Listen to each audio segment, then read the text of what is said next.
Change Mr. Hayes to Professor Hall to align with the guidelines for the University Placement Officer character, distinguishing him from the part supplier. Narrative alignment. The English text initially included a birthday party scene that was not present in the provided Chinese source text. Has been adjusted to end exactly where the Chinese source ends, with Ethan repairing the computer and anticipating giving it to Grace to ensure accuracy. Source text verification. The woodpecker joke and milk mustache scenes were verified against the provided Chinese text, which appeared in the unnumbered block following, and retained. The evening sky was bruised with purple as Wayne Tank Turner pedaled hard, giving Ethan Ford a lift home on his bike. As they passed a small electronics store near the commercial district, Ethan tapped Tank's shoulder. "Hold up, Tank. Stop here. What's uppy, man? I'm buying a phone. Can't survive without one these days." Ethan hopped off the back pegs. "Wait here, I'll be quick." The shop was cramped, the glass counters cluttered with pagers, chunky landlines, and the latest cell phones. There was also a section for trade-ins. Ethan went straight for the prize, a second-hand Nokia 3310. Brand new, these bricks went for about $150. The shop owner, a guy with grease under his fingernails, opened the bidding on the used one at $80. Ethan leaned in, turning on the charm and the hard logic of a seasoned haggler. After 5 minutes of back and forth, he walked the guy down to $60. He threw in another $20 for a prepaid SIM card with a decent block of minutes. $80 total. Ethan fiddled with the gray device, feeling the satisfying weight of it. The 3310 was the king of the hill right now. Indestructible, reliable, capable of SMS, and crucially, it had Snake. "Finally, I'm connected."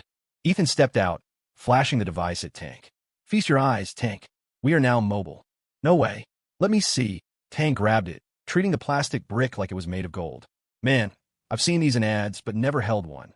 Ethan showed him how to text and navigate the menu. Tank looked at him with pure hero worship. "Don't drool on it." Ethan laughed, clapping him on the back. "Stick with me. Once we start raking it in, I'll get you one too." "For real?" "E-man, I love you, bro." Tank shouted, causing a passerby to stare. "Easy, Tiger. I don't swing that way. It's getting dark, let's roll." It was past 7 when Ethan walked through his front door. The smell of meatloaf and savory gravy hit him instantly. "Smells amazing, Mom. What's the occasion?" Ethan called out, kicking off his shoes. Mary Ford walked out of the kitchen, wiping her hands on a dish towel. "Look who finally decided to come home.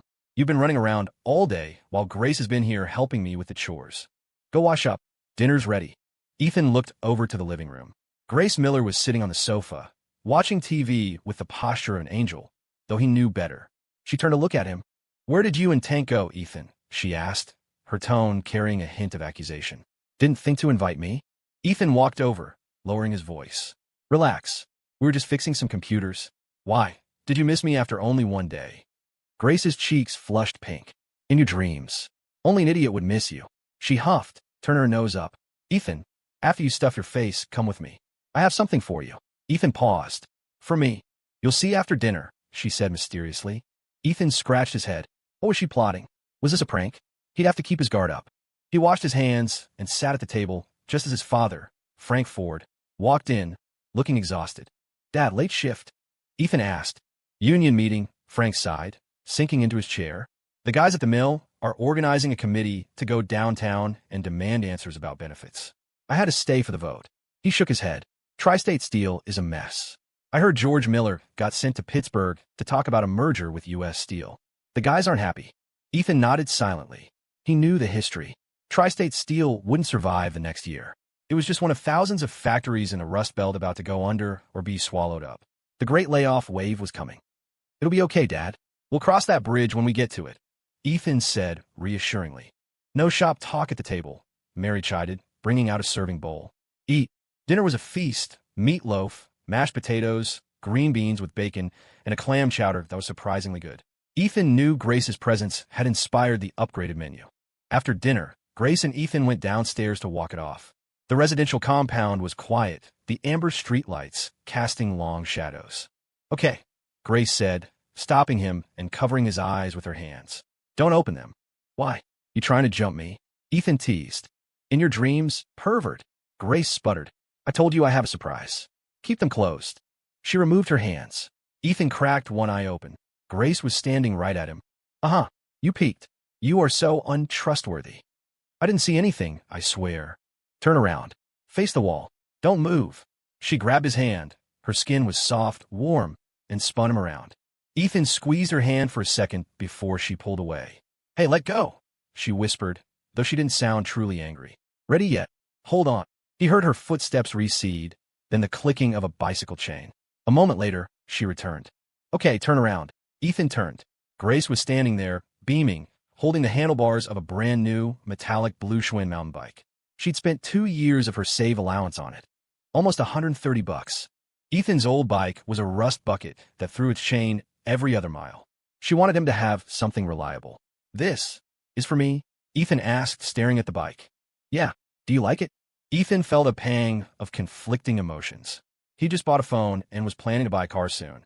And here she was, spending her life savings on a bike for him, so he wouldn't have to walk. It's amazing," Ethan said, forcing a bright smile. "Grace, this is incredible." "You don't look excited," she said, her smile faltering. "If you don't like it, I can return it." "No. Are you kidding? I love it. It's a Schwinn." Ethan grabbed the handlebars. "Man, this must have cost a fortune." "Every penny I had," she admitted proudly. "I'm touched. Seriously. Come here." He pulled her into a hug. "Ethan, you're squishing me. I need a shoulder to cry on. I'm so happy." He buried his face in her hair. She smelled like vanilla and rain. Okay, get off." She pushed him back, then hooked her arm around his neck in a headlock. "Don't think a hug gets you out of being a jerk." "Ow, Uncle. Ethan tapped her arm. "The guillotine. Illegal move. You deserve it." They broke apart, laughing. Just then, Mary walked out of the building carrying a trash bag. She froze. Ethan and Grace froze. To Mary, it looked like they were entangled in a very intimate embrace. "Mom, we were just wrestling," Ethan said quickly. Grace immediately let go and smoothed her shirt. "Hi, Mrs. Ford. Just helping with the trash." She grabbed the bag from Mary's hand and sprinted toward the dumpster. Mary gave Ethan a look. "Son, are you bullying Grace again?" "No, she had me in a headlock." "Be nice to her," Mary warned, heading back inside. Grace jogged back. "Did she buy it?" "She thinks I'm a bully." "Thanks for that." Grace giggled. "Come on, let's test drive this thing. I'll ride on the pegs." "Where to?" "The downtown strip. I want a milkshake." "Hop on." The downtown strip, a few blocks near the river where the old brick warehouses had been converted into shops and eateries, was the go-to spot for everyone from the steel mill. It had diners, bars, street vendors, and neon lights. Ethan parked the new bike at the edge of the strip. "Seems a bit quiet tonight," Grace noted. The sidewalks were usually shoulder to shoulder on a Saturday, but tonight the crowd was thin. The looming layoffs at the mill were making people tighten their belts. "What do you want to check out?" Ethan asked. "Let's look at clothes," Grace suggested. "Or maybe—" "I'm buying," Ethan said. They wandered through the stalls. Grace, despite her tomboyish energy, loved to shop. She stopped at a booth selling accessories and clothes. Her eyes landed on a display of bras. "Looking for something specific, honey?" The older woman running the booth asked with a wink. "Lace? Cotton? Just looking." Grace mumbled, face heating up.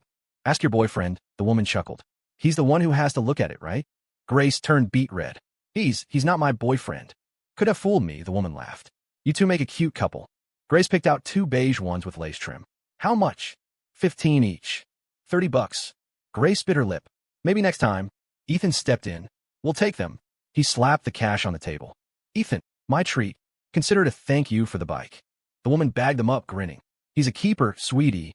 They walked away, Grace holding the bag like it contained contraband. "You didn't have to do that. You need support. I provide support." Ethan deadpanned. Grace pinched his arm hard. "Shut up." Next, they hit the food stands. They grabbed corn dogs and wandered down to Old Lynn's Diner, a walk-up window famous for its dessert shakes and sweets. They grabbed a plastic table on the patio. "What do you want?" "Ginger vanilla shake," Grace said. "I'll get the coconut sago." "And don't steal mine," Ethan warned. "I won't." 2 shakes and an order of fries. Ethan ordered from Mr. Lynn. "Coming right up." "Mr. Lynn leaned out the window. "Ethan, Grace, haven't seen you two in a while. Studying hard." "SATs are coming up," Grace said. Good. "Don't spend all your time making eyes at each other," Lynn teased. "We aren't," Grace protested, but Lynn was already back at the blender. "Why does everyone think we're dating?" Grace grumbled, stabbing a fry. "Because I'm irresistible," Ethan smirked. "And you're here. You wish." They sat in comfortable silence for a while, just people watching. Grace finished half her shake, then eyed Ethan's coconut drink. "Is yours good?" "Don't even think about it. Just one sip." "Fine. 1 sip." Grace grabbed his cup and took a massive gulp, draining half of it. Hey, Ethan snatched it back. Oops, she burped. It was good. Ethan shook his head, then reached over with his spoon and scooped a huge chunk of her ginger vanilla ice cream. Hey, that's mine. Thanks, Ethan said, eating it. I hate you. You love me. I'm going to bite you. You're a dog in a human suit. And you're a pig. That makes you a cabbage. Pigs eat cabbage. D. As they bickered, a small girl in a floral dress approached them, carrying a basket of red roses. Flowers? Flowers for the pretty lady. The girl looked up at them with big eyes. No thanks, sweetie, Grace said softly. The girl turned to Ethan. Mister, buy a flower for your girlfriend? $5. Grace rolled her eyes. Kid, you're barking up the wrong tree. Ethan looked at the girl. It was late for a kid to be out working. How much for the whole basket? The girl paused. For all of them? I have 15. Here's $20. Keep the change. Ethan handed her the bill. Wow, thanks, mister. She shoved the bundle of roses into his arms. Have a happy marriage. She skipped away. Marriage? Grace facepalmed. These kids. Wait, what are you doing with all those? For you, Ethan said, holding out the bouquet. Grace froze, staring at the red blooms. For me, Grace pointed at herself. Well, I don't look good holding roses, Ethan smiled. Take them. Grace took the bundle, her face softening into a genuine smile. Okay, I'll accept them. Reluctantly, she smelled them. They're nice. Do whatever you want with them. I'm going to keep them alive forever, she declared. They rode back to the compound. As they locked up the bikes, Tank walked out of the shadows. Whoa, E-Man. Grace. Roses? Tank wiggled his eyebrows. Finally made a move, huh? Grace blushed furiously. Shut up, Tank. They were on sale. She turned and ran up the stairs. I have to put these in water. Tank nudged Ethan. On sale. Kid was selling them. Felt bad. Ethan shrugged. Sure. Tank gave him a thumbs up. Grace rushed into her apartment, found a vase, filled it with water, and arranged the roses. She sat at the dining table, staring at them. She'd received flowers from boys at school before, but these felt different. The next morning, 8:00 a.m., Ethan and Tank rode their bikes to the commercial alleyway behind ATH Street. From a distance, Ethan saw Henry Payne and his little sister, Hannah, sitting on the curb outside the shuttered shop unit. Ethan pulled up. Henry, you're early. Henry stood up quickly, dusting off his worn pants. Morning, Mr. Ford. Just want to be ready. How long have you been here? Since 6. Ethan sighed. Have you eaten? We still had some of the snacks you gave us. Ethan shook his head. Snacks aren't breakfast. He pulled a $10 bill from his pocket. Go to the deli on the corner. Get bagels, cream cheese, coffee, and milk for Hannah. And get enough for me and Tang, too. Henry hesitated, looking at the money. Go. It's an order, Ethan said gently. Yes, sir. Henry grabbed the money and sprinted off. Ethan unlocked the shop. It was a concrete shell. He had drawn up plans the night before. He wanted a modern, open-concept layout, something that would blow the competition out of the water. Tank, here's a list. Go to the rental center. We need a hammer drill, a chalk line, and a level. On it, boss. 20 minutes later, the four of them sat on the floor, devouring bagels. Henry ate like he hadn't seen food in a week, and little Hannah had a mustache of cream cheese. Slow down, Ethan said, handing Hannah a napkin. There's plenty. When the food was gone, Henry looked at Ethan with intense gratitude. Mr. Ford, I've never been this full. Stick with me, and you'll never be hungry again, Ethan said. We're going to fix this place up.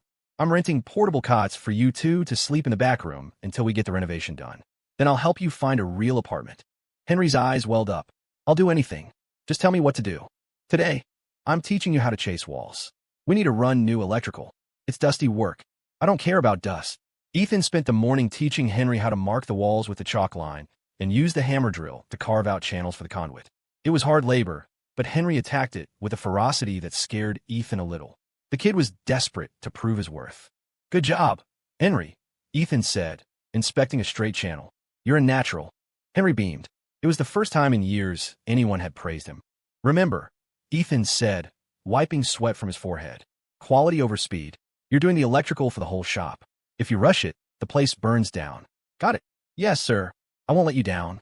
Work hours are 8 to 12, then 3 to 5. Don't annoy the neighbors during nap time. By 5 p.m., they had made serious progress. Ethan checked his watch. He had cleaned up, changed his shirt, and was ready for his dinner meeting. Tank, let's go. We're meeting Sal. They headed to Sal's computer repair shop, then took a cab to the Golden Steer, a high-end steakhouse downtown. Sal Higgins was waiting for them outside, looking uncomfortable in a cheap suit. "Ethan, my boy." Sal slapped his shoulder. "Big night. I invited Professor Hall from the University Placement Office. He's bringing a star student. We're going to talk expansion." Ethan knew the game. Sal wanted Ethan to train cheap labor from the university so Sal could expand his business without actually paying Ethan what he was worth. "Let's eat," Ethan said. "So, we're really doing this?"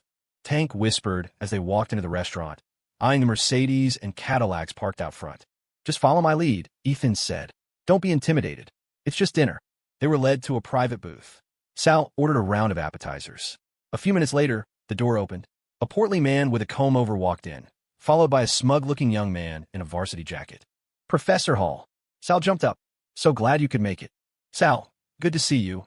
Professor Hall shook his hand, then turned his eyes to Ethan. "And this must be the prodigy you told me about." "Ethan Ford," Ethan said, extending a hand. His grip was firm, his eye contact steady. Professor Hall raised an eyebrow. He expected a shy nerd, not this confident young man. "Pleasure. I'm Professor Hall. And this is Luke Barnes, one of my top computer science students at the university." Luke gave a limp handshake and a sneer. "Hey, nice to meet you, Luke," Ethan said. "I hear the CS program at the university is top tier." "It is," Luke said, looking down his nose. "Hard to get into." "Where do you go?" "Community college." "High school, actually." "Oak Creek High. Senior year." Luke scoffed audibly. "High school? Sal, I thought you said he was an expert." Professor Hall frowned slightly at Luke's rudeness but didn't correct him. Sal jumped in. "He is. Ethan is a wizard with hardware." They sat down. A waiter appeared. "Wine list?" Professor Hall asked. Sal looked panicked. He knew nothing about wine. Bring us." The house read. Ethan picked up the wine list the waiter had left. "Actually," Ethan said smoothly, "if I may, the 96 Cabernet for Napa on page 3 is excellent. Heavy tannins, notes of dark cherry. It pairs well with the ribeye Professor Hall is eyeing." The table went silent. Professor Hall looked at Ethan with new respect. "You know wine? My father enjoys a glass on Sundays." Ethan lied smoothly. "I've picked up a thing or two." "I'll have a bottle of that," Professor Hall told the waiter. "Excellent choice." As the wine was poured, Sal signaling the waiter to pour a glass for Ethan. Despite his age, this was a private room, and Sal didn't care about laws when money was involved. Professor Hall engaged Ethan. "So, Ethan, Sal tells me you're fixing motherboards that the manufacturers say are trash." "It's just logic," Ethan said, swirling his glass but not drinking. "Trace the voltage. Most people give up at the first dead capacitor." Luke, feeling ignored, interrupted. "It's just hardware hacking. The real future is software." "I agree," Ethan said. "That's why I'm focusing on C++ and Java. Specifically, the new JDK1. 2 libraries. The swing components are going to change UI development." Luke's jaw dropped. You know Java? I dabble." Professor Hall laughed, delighted. "Sal, you found a diamond. A high schooler discussing JDK libraries? Incredible." Luke sank into his chair, defeated. Sal beamed. "See? I told you." "Now, Professor Hall, about that partnership." Ethan watched them. He knew exactly what Sal was doing. He was the bait. Sal wanted the university to funnel students to his shop for internships, where Ethan would train them for free and Sal would pocket the repair fees. "Ethan," Sal said, leaning in, "Professor Hall can send us 10 students next month. You teach them your repair tricks. We open 3 new locations. You'll be the chief technical officer." "And the pay?" Ethan asked. "We split the profits. After expenses, of course," Sal said quickly. Ethan smiled. "It's a generous offer, Sal, but I have SATs coming up and college applications. I just don't have the time to run a training academy." Sal's face fell. "Ethan, don't be hasty. College can wait. This is a gold mine." "Education comes first," Ethan said, channeling every responsible adult ever. "Right, Professor Hall?"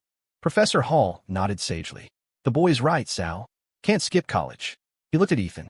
"You have a bright future, son. Don't let Sal here corrupt you." The dinner ended with Sal looking frustrated and Professor Hall looking impressed. As they left, Professor Hall handed Ethan his card. "Call me when you graduate. I might have some scholarship opportunities for you." "Thank you, sir." Outside, Sal didn't even offer them a ride. He stormed off to his car. Ethan and Tank hailed a cab. "That was intense," Tank said. "Sal looked like he wanted to kill you." "He realized he can't use me," Ethan said. "Tank, never trust a guy like Sal. If I trained those students, he'd fire me the second they learn how to hold a soldering iron." "Damn, cold world." "Yeah, that's why we're building our own empire." They got back to the residential compound around 10. Ethan realized he reeked of secondhand smoke from the restaurant and the few sips of wine he'd had to maintain a charade. "I can't go home like this," Ethan said, sniffing his shirt. "Mom will kill me. Dad will bury the body." "Sleep at my place?" Tank offered. "Your dad is home. He hates me." Ethan looked up at the apartment building. Grace's parents were out of town for the weekend. "I'm going to Grace's," Ethan decided. "Good luck, bro," Tank waved, riding off. Ethan felt the alcohol hitting him now. The adrenaline of the dinner was fading, leaving him dizzy. He climbed the stairs and knocked softly on Grace's door. "Who is it?" Grace's voice was muffled. "It's me, Ethan."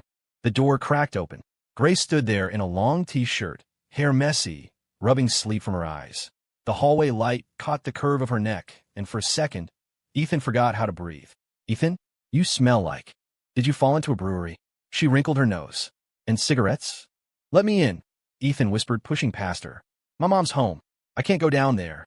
He collapsed onto her sofa. "You are unbelievable," Grace scolded, closing the door. "You went out drinking? You're a high school student, Ethan. If your dad finds out..." "Sal, business meeting." Ethan mumbled, his eyes closing. "Professor Hall. Wine. You're drunk." Grace sighed, hands on her hips. "I should kick you out." "Please don't." She looked at him. He looked defenseless, slumped on her floral cushions. "Fine, but you owe me." She went to the bathroom and came back with a wet washcloth. She sat next to him. "Hold still." She wiped his face. The cool water felt amazing. Ethan opened his eyes. Grace's face was inches from his. She looked concerned. "Thanks, Grace." "Shut up. You reek." She started unbuttoning his shirt. "I'm not letting you ruin my sofa with that smoke smell. Take it off." Ethan smirked lazily. "Taking advantage of me?" Grace turned bright red. "In your dreams. I just don't want the smell to set into the fabric." She helped him peel off the dress shirt. His skin was warm. Grace tried not to look at his chest, tried to ignore the fact that Ethan had filled out over the summer. Her heart did a traitorous little flip. "Here." She threw a blanket over him. "Sleep. If you throw up, you're cleaning it." Ethan drifted off. Sometime later, he woke up thirsty. His throat felt like sandpaper. "Water." Grace, who had been reading in a chair nearby, sighed. She went to the kitchen and brought back a glass. She lifted his head, letting him sip. He drank greedily. "Slow down," she whispered. As she lowered his head back to the cushion, Ethan's hand shot out, grabbing her wrist. "Grace." "What?" She leaned in. "Do you need a bucket?" "Don't go," he mumbled, his eyes half open, looking straight into hers. "Stay. I'm right here." Ethan pulled. Caught off guard, Grace tumbled forward. Her face landed inches from his. "Ethan." He didn't answer. He just looked at her with an intensity that made her toes curl. Then instinct or alcohol took over. He lifted his head and pressed his lips to hers. Grace froze. Her eyes went wide. It wasn't a movie kiss. It tasted like toothpaste and wine. It was electric. Ethan pulled back, his head dropping onto the pillow, and he was asleep again instantly. Grace scrambled back, touching her lips. Her heart was hammering against her ribs like a trapped bird. You jerk," she whispered, staring at his sleeping face. "You steal my first kiss and then pass out." She grabbed a pillow and hit him in the face with it. He didn't move. "Ugh." She stormed into her bedroom, slamming the door. She buried her face in her stuffed pig. "He kissed me, and he won't even remember it." Grace barely slept. Every time she closed her eyes, she felt his lips. Around 3 a.m., she heard stumbling in the hallway. The bathroom door opened and closed. Then silence. She drifted off eventually. The morning sun hit her face like a laser. Grace groaned, rolling over. Her arm hit something warm, something solid. She opened her eyes. Ethan was sleeping next to her. In her bed. Grace screamed. Ethan jolted awake, flailing. "What? Who's dying?" He looked around. Pink walls. Stuffed animals. Grace staring at him with murder in her eyes. "Why are you in my bed?" Grace shrieked, kicking him. Thud. Ethan hit the floor. "Ow. Grace, what the hell? Get out. Pervert." Wait. Ethan held up his hands. "I woke up to pee. I must have walked into the wrong room. It was dark. Grace pulled the duvet up to her chin. "Did we?" "No. I kept my pants on." Ethan checked. "Mostly." "Oh my God." Grace put her head in her hands. Just then, a knock at the front door. "Grace? Are you up?" It was Mary Ford, Ethan's mom. Ethan's eyes went wide. "My mom. If she finds you here." Grace whispered, panic rising. "Hide me." "Where?" "Under the bed." "Grace." Mary knocked again. "Open up. I need to borrow some sugar." Grace jumped out of bed, smoothed her hair, and cracked the bedroom door, shouting toward the front. Coming, Mrs. Ford. I'm just changing. She shoved Ethan toward the closet. Get in. I'm not going in the closet. Get in. She slammed the closet door on him and ran to the front door. Hi, Mrs. Ford, Grace said, breathless. Mary looked at her. Everything okay? You look flushed. Just exercising. Morning calisthenics. Right. Have you seen Ethan? His bed hasn't been slept in. Ethan. Grace's voice squeaked. Oh, he stayed at Tank's. He called me. Said they were doing guy stuff. Mary sighed. That boy. All right. Thanks, Grace. Mary left. Grace locked the door and slumped against it. Is the coast clear? Ethan's voice came from the bedroom. He walked out, looking sheepish. You owe me, Grace said, pointing a finger at him. Big time. I know. Ethan grinned. Breakfast. You're buying. Deal. And Ethan. Yeah. Grace looked at him. She wanted to ask about the kiss. She wanted to know if he remembered. But looking at his clueless, hungover face, she knew the answer. Get out of my house. Yes, ma'am. Chapter 37. The next morning, the awkwardness had mostly evaporated, replaced by their usual banter. They rode their bikes toward school, the crisp air clearing the last of Ethan's headache. Stop, Grace yelled. Ethan braked. What? You promised. Breakfast tax. She pointed at a convenience store. I want a rocket pop. It's 7:30 in the morning. Did I stutter? Ethan sighed and went inside. He came out with 2 red, white, and blue popsicles. Grace unwrapped hers and took a bite. Breakfast of champions. Ethan watched her. She was eating it with distinct enthusiasm. You got some. He gestured to his lips. What? Never mind. They pedaled past a new storefront under construction near the school. A banner read, Cyber Cafe, opening soon. Grace slowed down. Through the window, they could see rows of beige computer towers being unboxed. Wow, Grace said. A cyber cafe. Yeah, the future, Ethan said. I wish I could go, Grace said wistfully. But it's $5 an hour? That's robbery. You want a computer? Ethan asked. Who doesn't? But my dad says they're too expensive. A decent one is like $2 grand. Ethan smiled to himself. Not if you know a guy. Come on, we'll be late. That afternoon, they were studying in Grace's room. Calculus, the bane of Grace's existence. I don't get it, she groaned, flopping back on her bed. Why do we need to know the area under a curve? I'm never going to use this. It's about logic, Ethan said, sitting at her desk. He spun around. Grace, look at this. She sat up. Her shirt hung loose. Ethan's eyes inadvertently dropped. Grace followed his gaze. She gasped, covering her chest. Ethan Ford. I wasn't looking. You were totally looking. She grabbed a pillow and launched herself at him. Attack. They wrestled on the floor. Grace trying to put him in a headlock, Ethan laughing and trying to fend her off without hurting her. Give up, she yelled, sitting on his stomach. Never. The door opened. Lily Miller, Grace's mom, stood there holding a tray of snacks. She stared at her daughter, straddling the neighbor's boy. Oh my, Lily said. Grace scrambled off Ethan so fast she almost hit the wall. Mom, we were just studying physics. Momentum. Ethan stood up, straightening his shirt. Hi, Mrs. Miller. Gravity checks out. Lily tried to hide a smile. I see. Well, I brought snacks. Milk for Grace, orange juice for Ethan. She set the tray down. Try to keep the physics experiments to a minimum, okay? She closed the door. Grace buried her face in her hands. I'm going to die. I am literally going to die of embarrassment. Your mom is cool. Ethan laughed. He picked up his juice. Grace grabbed her glass of milk. She took a huge gulp to calm her nerves, leaving a thick white mustache on her upper lip. Ethan stared at her. The sunlight from the window hit her face, illuminating the milk, her pink lips, her flustered cheeks. What? Grace asked, noticing his stare. She licked her lip. Ethan leaned forward, voice dropping an octave. Can I have a sip of your milk? Grace blinked. What? You hate milk. Maybe I changed my mind. Grace's breath hitched. For a second, the air in the room felt heavy, charged with the same electricity from the night on the sofa. Then the phone rang in the hallway. Saved by the bell, Grace whispered. Chapter 38. The phone call wasn't for Grace. It was for Ethan. Hello, Ethan? It's Mr. Gills down at Apex Electronics. Mr. Gills, what can I do for you? Ethan kept his voice professional. Listen, about those parts you wanted to look at. My boss is breathing down my neck to clear the inventory. If you want first pick, you need to come tomorrow. Ethan grinned. Desperation. That was good for business. I'll be there, but the price has to be right. Just come look. Ethan hung up. Who was that? Grace asked when he returned. Just a supplier. Boring business stuff. You have a supplier? You sound like a drug dealer. Hardware dealer. More addictive. Saturday morning. Ethan and Tank stood inside Apex Electronics. It was a chaotic warehouse filled with stacks of old monitors and towers. Mr. Gills, a sweating man in a short-sleeved dress shirt, led them to the back. Here it is.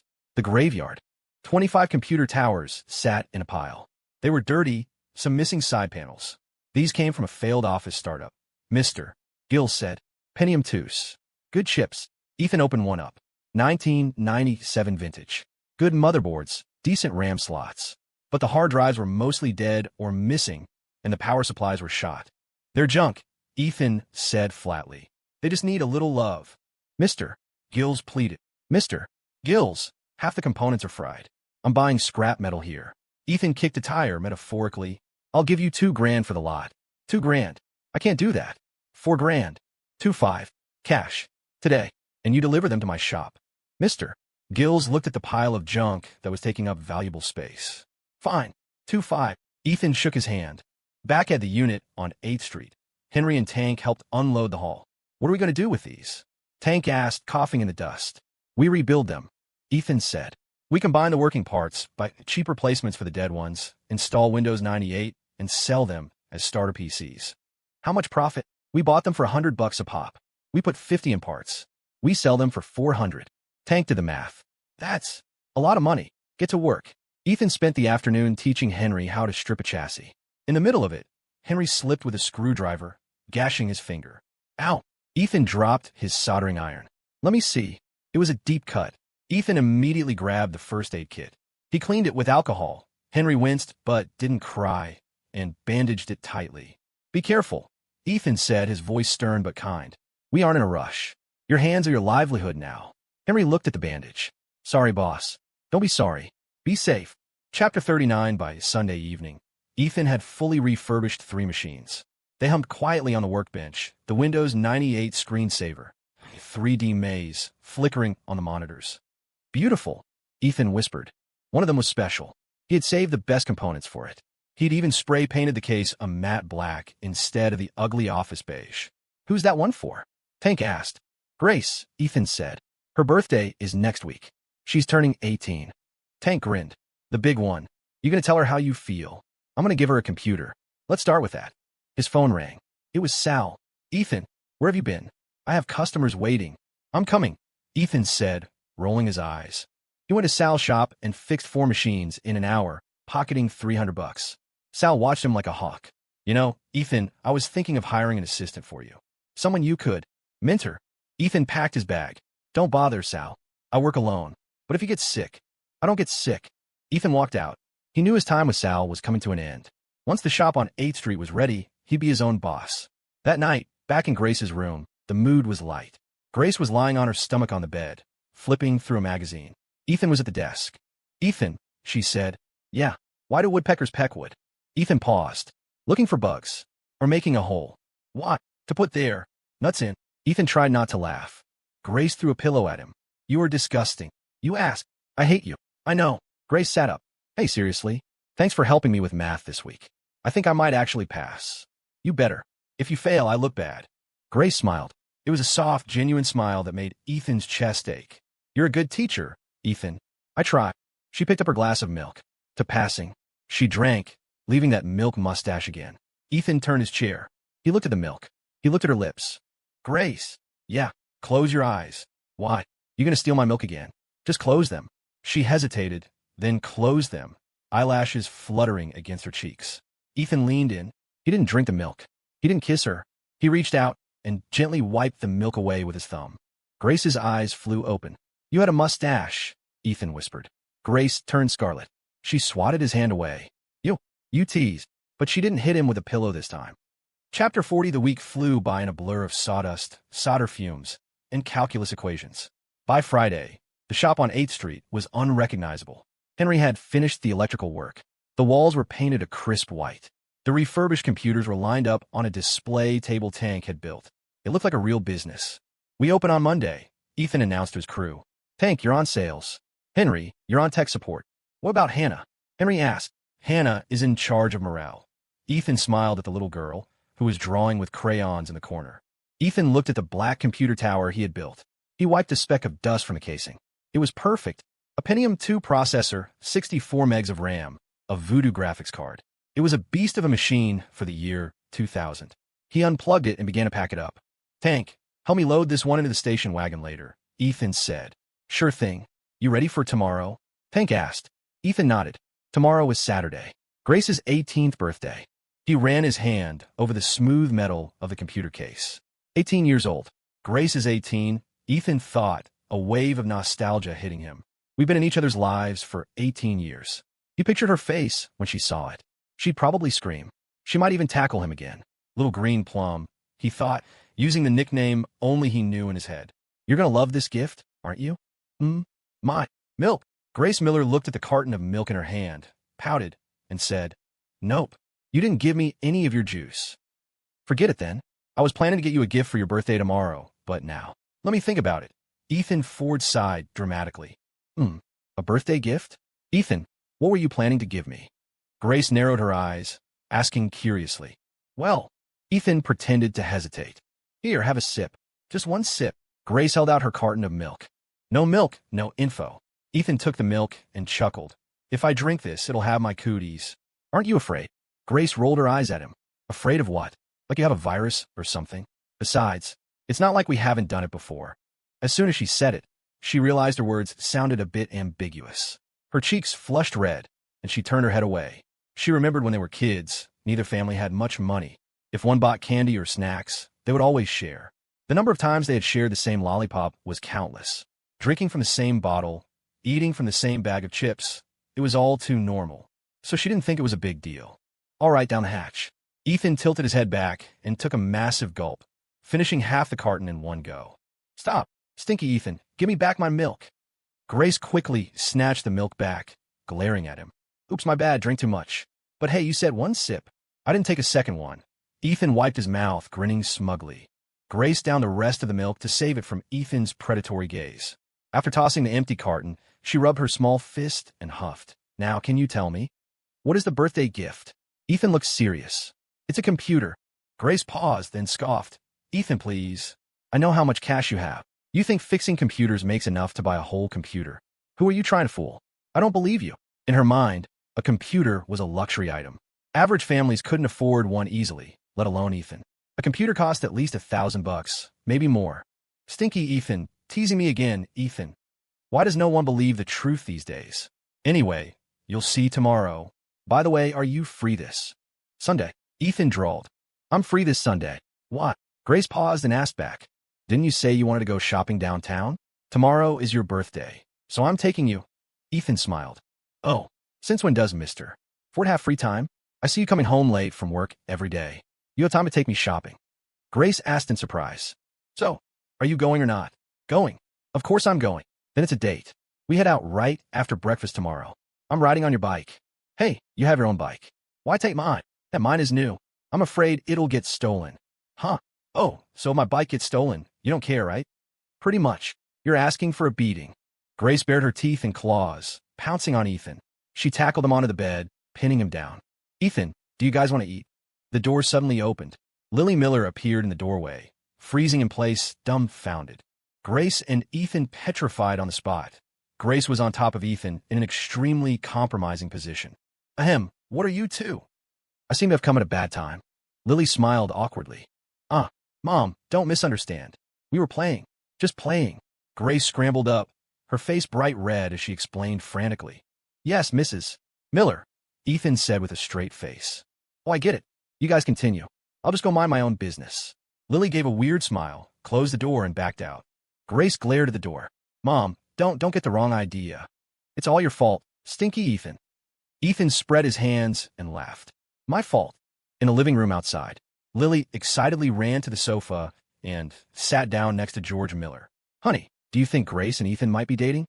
She looked excited, as if she had discovered a new continent. "Dating? Impossible. They grew up together. They're too close. It actually makes it less likely." George shook his head, not buying it. "Being close is good. Childhood sweethearts, isn't that wonderful? Besides, I've watched Ethan grow up.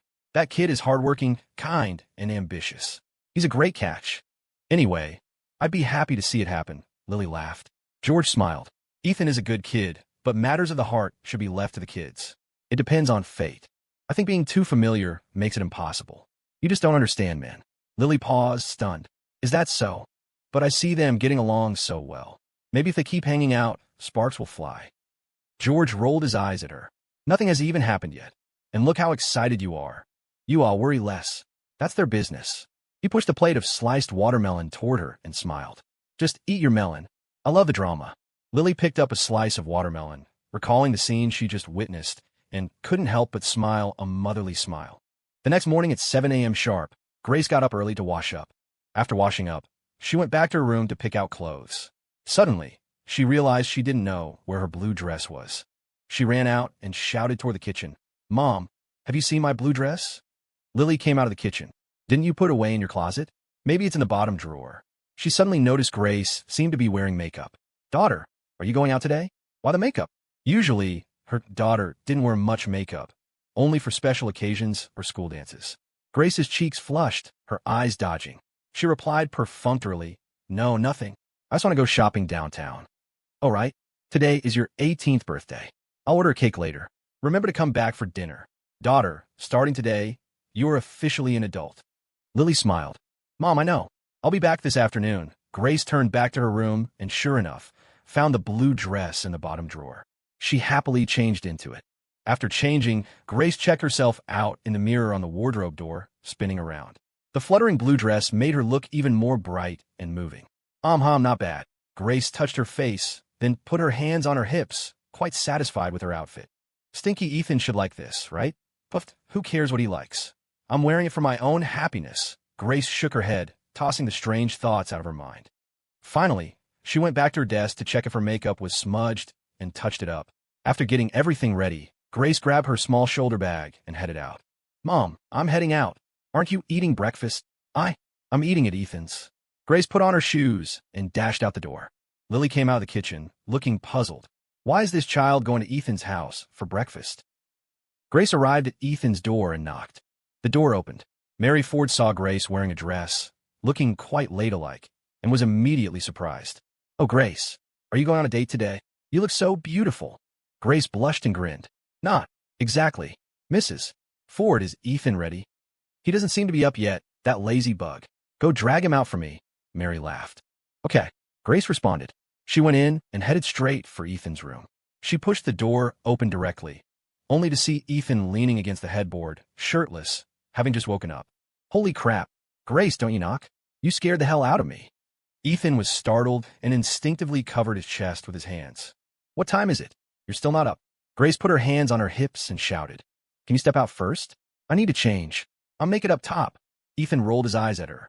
Grace scoffed, "Just change. It's not like I haven't seen you shirtless before, but I'm naked on the bottom too." Okay." Grace's face turned red. She quickly backed out and closed the door. Stinky Ethan, that guy, why does he like sleeping in the buff? A while later, Ethan finally came out dressed, yawning. "Grace, why are you up so early?" "Whoa, wearing a dress. Did the sun rise from the west today?" "Let me see," Grace said haughtily. "What about it? Can't I wear a dress? I'm just usually too lazy to wear one."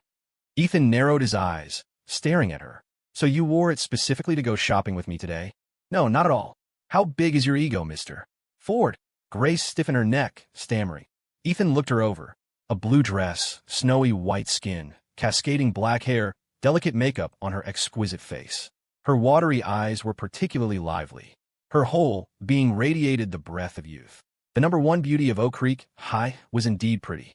Just dressing up a little was enough to be breathtaking. Grace felt uncomfortable under Ethan's stare. She glared at him with a blushing face. "Aren't you going to wash up and eat breakfast?" "All right, wait for me." Ethan snapped out of it and ran in the bathroom. When he came out again, Grace was already sitting at the table eating oatmeal. His mother, Mary, was still busy in the kitchen. "Grace, besides downtown, where else do you want to go today?" Ethan sat down and asked. "The amusement park. I haven't been in ages. It's my birthday, gotta have some fun." Grace muttered while eating her oatmeal. "All right, I'll take you to the haunted house." Ethan rolled his eyes playfully and chuckled. "Haunted house? Boring. I've never been scared since I was a kid," Grace said disdainfully. "Ethan, right, I forgot. She's not a normal girl. Stinky Ethan, hurry up and finish so we can go. Please, the oatmeal is hot. You are so annoying. It takes you forever to eat a bowl of oatmeal." "Oh my God, whatever. You're being such a nag." As if. What do you expect? Look at the time. Talk to the hand. Stop trying to sound like those girls on TV. It's totally cringe. As the two bantered using exaggerated accents from teen dramas, Mary came out of the kitchen, rolled her eyes at them, and laughed. What are you two saying? Your accents are so weird. If you're done, go have fun. It's Grace's birthday today. Enjoy yourselves. Saying that, Mary took out her wallet, preparing to give Ethan some pocket money. Mom, no need. I made quite a bit fixing computers. I have money. You keep yours. Ethan quickly raised his hand to refuse. Really? Mary asked in surprise. Really? Just don't worry about it. Ethan smiled, then finished the bowl of pumpkin oatmeal in 2 or 3 bites. Mom, we're heading out. Back this afternoon. Ethan got up and ran to change his shoes.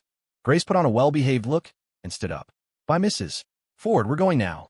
The two went out the door together. Listening to their bickering voices outside, a fond smile appeared on Mary's face. These two kids, sticking together all day and never getting annoyed with each other. It's nice. Downstairs, Grace wheeled her bike out. We can take my bike, but you have to carry me. Grace declared. Why?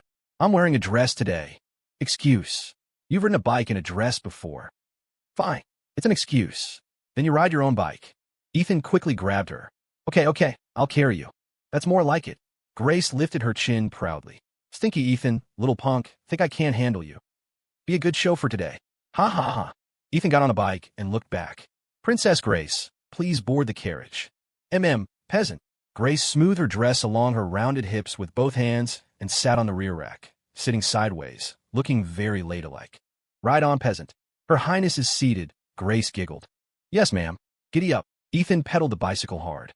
Your Highness, why is this bike so hard to pedal? Is it out of grease? Is there a possibility, just a possibility, that you've gained weight? Grace, get lost. It was another sunny day. Because it was the weekend, there were quite a few pedestrians on the road. Grace looked up at the green trees receding along the road. The sunlight filtered through the gaps in the leaves, golden and bright. Occasionally, the sun hit her, making her feel warm all over. So comfortable. Grace reached out a hand, a sweet smile on her lips, wanting to try and grasp the sunlight. Her right arm gently wrapped around Ethan's waist. She turned to look at Ethan's back, the curve of her smile deepening. Going shopping with Stinky Ethan puts me in such a good mood. Peasant, let's go get ice cream later. I remember there's a really good ice cream place downtown. Not going to Mickey D's at the Metro Mall? Ethan asked. That was the first McDonald's in this part of town. Many people went there for birthdays to buy ice cream or eat a fried chicken burger meal. Too many people there. I don't want to wait in line. That shop on the pedestrian street is nice too. Grace pouted. The two arrived at the commercial street downtown and found a shop called Sweet Ice Cream. There were a dozen people in line on the weekend, which was much better than the hundreds queuing at McDonald's. Ethan had just bought the ice cream and came out when he suddenly saw 2 young thugs surrounding Grace. The lecherous looks on their faces made it obvious what they were doing. They were definitely taking the opportunity to hit on and harass Grace. Ethan's face darkened, and he walked over quickly. Little sister, come hang out with us. Don't be so cold. Big brother will take you somewhere fun. A young man with long, sweeping bangs shook his leg, staring lecherously at Grace. Grace frowned slightly and said coldly, Before I lose my temper, you'd better get lost. Ooh, feisty temper. Spicy, I like it. Hit. The bangs guy laughed pervertedly, reaching out to touch Grace's shoulder. A cold light flashed in Grace's eyes. A swift kick to the groin. Bang! Ow! Followed by a judo shoulder throw. Wham! The bangs guy was slammed viciously onto the ground, letting out a miserable howl in agonizing pain. All this happened in an instant. Grace's moves were extremely clean, leaving the passers-by dumbfounded. What a tough girl. Seeing his companion beaten, the remaining thug cursed angrily and moved to grab Grace. Suddenly, an ice cream cone appeared in front of his eyes, smashing directly into his face. Hiya! Ethan mimicked a martial arts move, raising his leg to kick the guy flying, but a sharp ache shot through his ankle. Crap! Think I sprained my ankle. Forget it. Endure it and get out of here first to avoid trouble. Taking advantage of the fact that the thug with the face full of ice cream hadn't reacted yet, Ethan grabbed Grace's small hand and ran. Hit and run, what a rush. The two sprinted for a full 300 or 400 meters, ducking into a side alley before stopping. Phew, looks like they didn't follow. Ethan gasped for air, sticking his head out to look. Seeing no pursuers, he breathed a sigh of relief. That was fun. Grace, on the contrary, looked excited, feeling like she hadn't had enough of the fight. Ethan, he was actually startled by Grace's skill just now. Truly a woman with a judo black belt. That move was clean and crisp. Miss, didn't expect such bad luck today. Trouble the moment we step out. Ethan shook his head with a bitter smile. Those two creeps started it. I can't just let them bully me, right? I didn't even use my ultimate move yet. Grace raised her small fist and waved it. Then she added arrogantly, can't help it. Who asked me to be born so beautiful? It's a burden. Ethan rolled his eyes at her repeatedly. Grace, when did you become so narcissistic? You're not even a tenth as beautiful as me, okay? Grace. All right, not arguing with you. Where's my ice cream? Ethan held the remaining ice cream cone, guarding it against his chest. This is mine. You just smashed yours into that guy's face. Grace narrowed her eyes, revealing two small canine teeth, threatening, give it or not. Ethan, don't do something you'll regret forever. Seeing this, Ethan grinned. Don't be like that. How about we share? It's a matcha swirl, 2 flavors. I'll eat the matcha, you eat the vanilla. I'm fine, that works. But no crossing the line, and no stealing mine. Grace warned him. Relax, I won't. So the two happily reached an ice cream agreement. 1 bite for you, 1 for me, no snatching. They ate and strolled. Many passers-by looked at them sharing the same ice cream with somewhat strange expressions. But Grace didn't feel it all, stepping lightly. Her gaze scanned the shops on both sides of the road. In her view, this was a very normal thing. Growing up, she had often shared food and drink with Ethan. Splitting things was a habit. Ethan walked beside her, turning his head to look at Grace, who was occasionally humming a light tune. A smile curled his lips. Suddenly, he felt her beautiful black hair was missing something. Grace, let's go check out that trinket stall ahead. Grace glanced over. Seeing the sparkling accessories and the many styles, she was tempted but hesitated. Let's not. The trinkets downtown are a bit pricey. Let's look when we get back. Ethan pulled her back, stepped in front of her, and smiled. It's your birthday today. Let's be big spenders. I'm buying. Grace looked into Ethan's sincere eyes. The two looked at each other face to face. Okay, let's take a look then. Grace grinned. Be willful for the birthday. If Ethan buys it, I'll just give him a return gift next time. The two arrived at the stall. It sold bracelets, necklaces, earrings, headbands, hair clips, and similar small items. Take a look, you two. All the latest styles. Okay, I'll look first. Grace scanned the trinkets on the stall, dazzled by the array of accessories. Ethan saw she was having trouble choosing, so he picked out a crystal butterfly hair clip for her. This one is pretty. Try it on. Ethan handed the crystal butterfly clip to her. The middle-aged man quickly praised. Miss, your boyfriend has a sharp eye. I just got this clip in the day before yesterday. Latest design. Boyfriend? Sir, you misunderstood. He's not my boyfriend. Grace paused, defending herself in a low voice with a red face. What is wrong with these shop owners' eyes? They need to go to the hospital. The middle-aged man chuckled, a look of realization on his face, then said, Haha, is that so? My apologies. I saw how compatible you two looked and assumed you were a couple. We aren't. An awkward look appeared on Grace's face. She pouted and took the hair clip from Ethan. She put the clip on. A touch of crystal brightness was added to her beautiful black hair. How is it? Does it look good? Grace spun around, feeling even more radiant. Not bad, not bad. Looks like my taste is decent. Ethan laughed, praising himself. Then let's get this one. Boss, how much is this clip? Grace took the clip off and asked. $5. The middle-aged man rubbed his hands and smiled. What? $5 for this? Sir, this kind of accessory only sells for $3 back in my neighborhood. Grace asked in surprise, feeling it was a bit expensive. $2 could buy a whole breakfast burrito. But she liked the clip. She wanted to buy it, but felt it was too pricey. Ethan smiled and said, Hey, boss, wrap it up. Then he said to Grace, It's your birthday today. I'm buying it for you. $5 isn't expensive. All right, then thank you, Mr. Ford. Grace smiled. Grace left the stall to look around outside. Young man, not bad, keep it up. I'm rooting for you.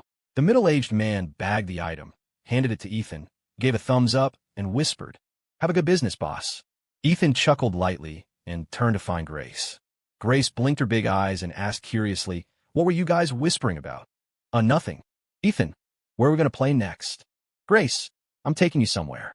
I prepared a special birthday gift for you. What is it? So mysterious. Haha, you'll know when we get there. Ethan led Grace to the front of his shop. What is this place? Grace looked up suspiciously at the storefront of the converted residential building. My base of operations. Come on in.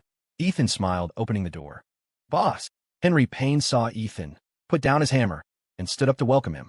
Henry, you're not resting on the weekend?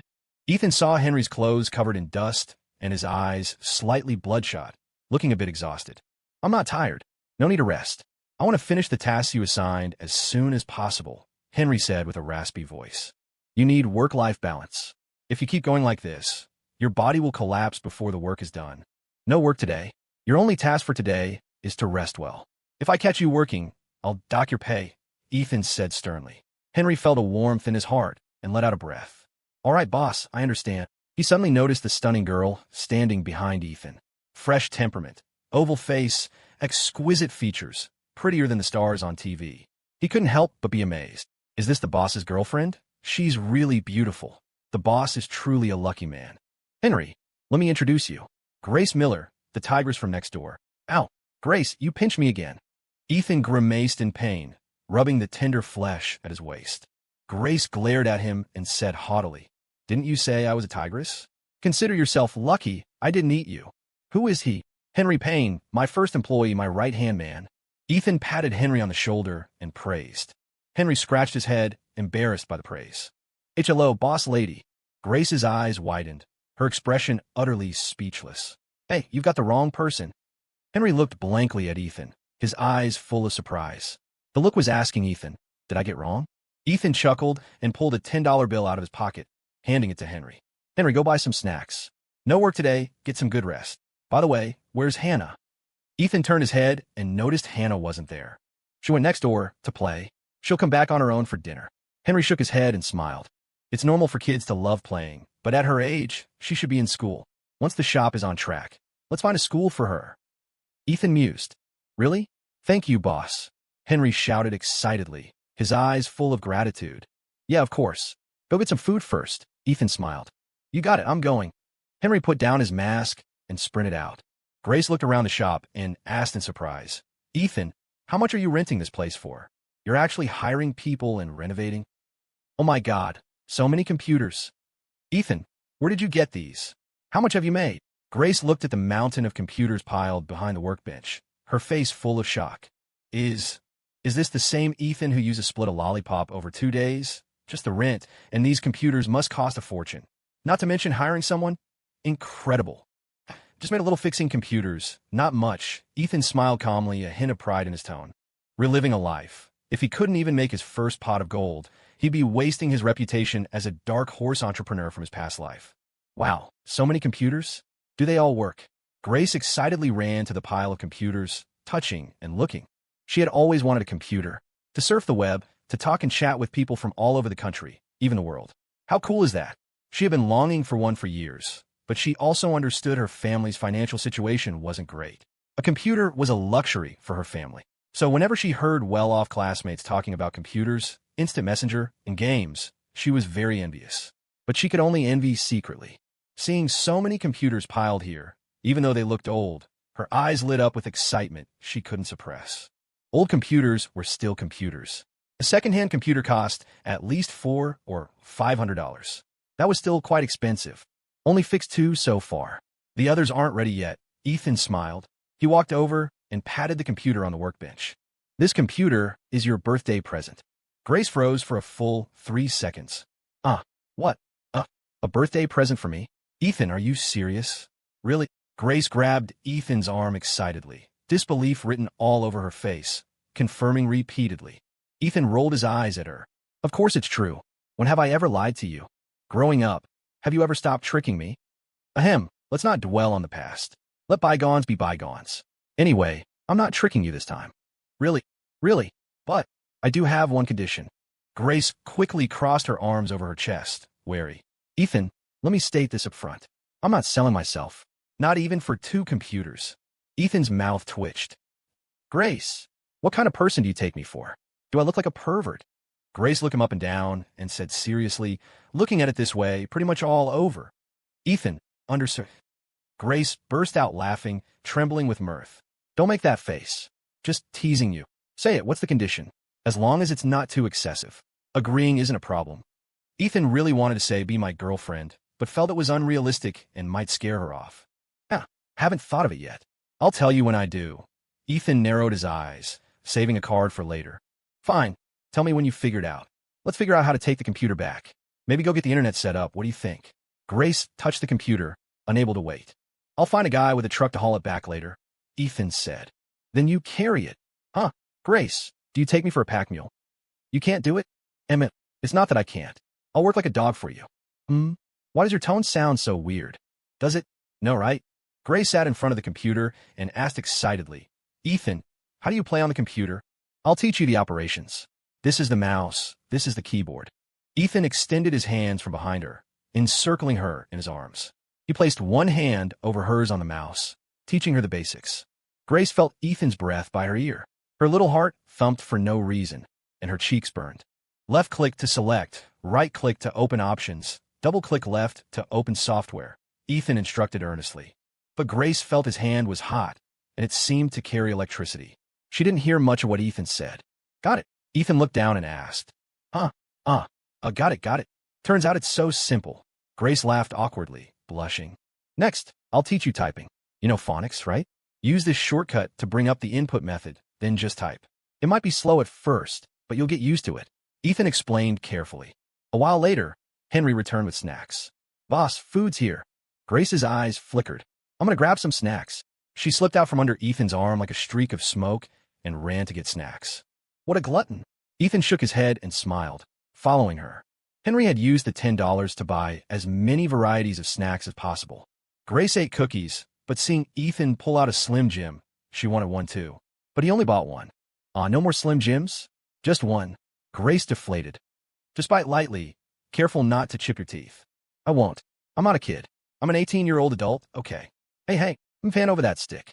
What, not convinced? Want to talk back? Fine, here. Ethan conceded, handing the Slim Jim to her. Grace, afraid Ethan would snatch it back, immediately stuffed the sausage into her mouth. Now it's on my saliva.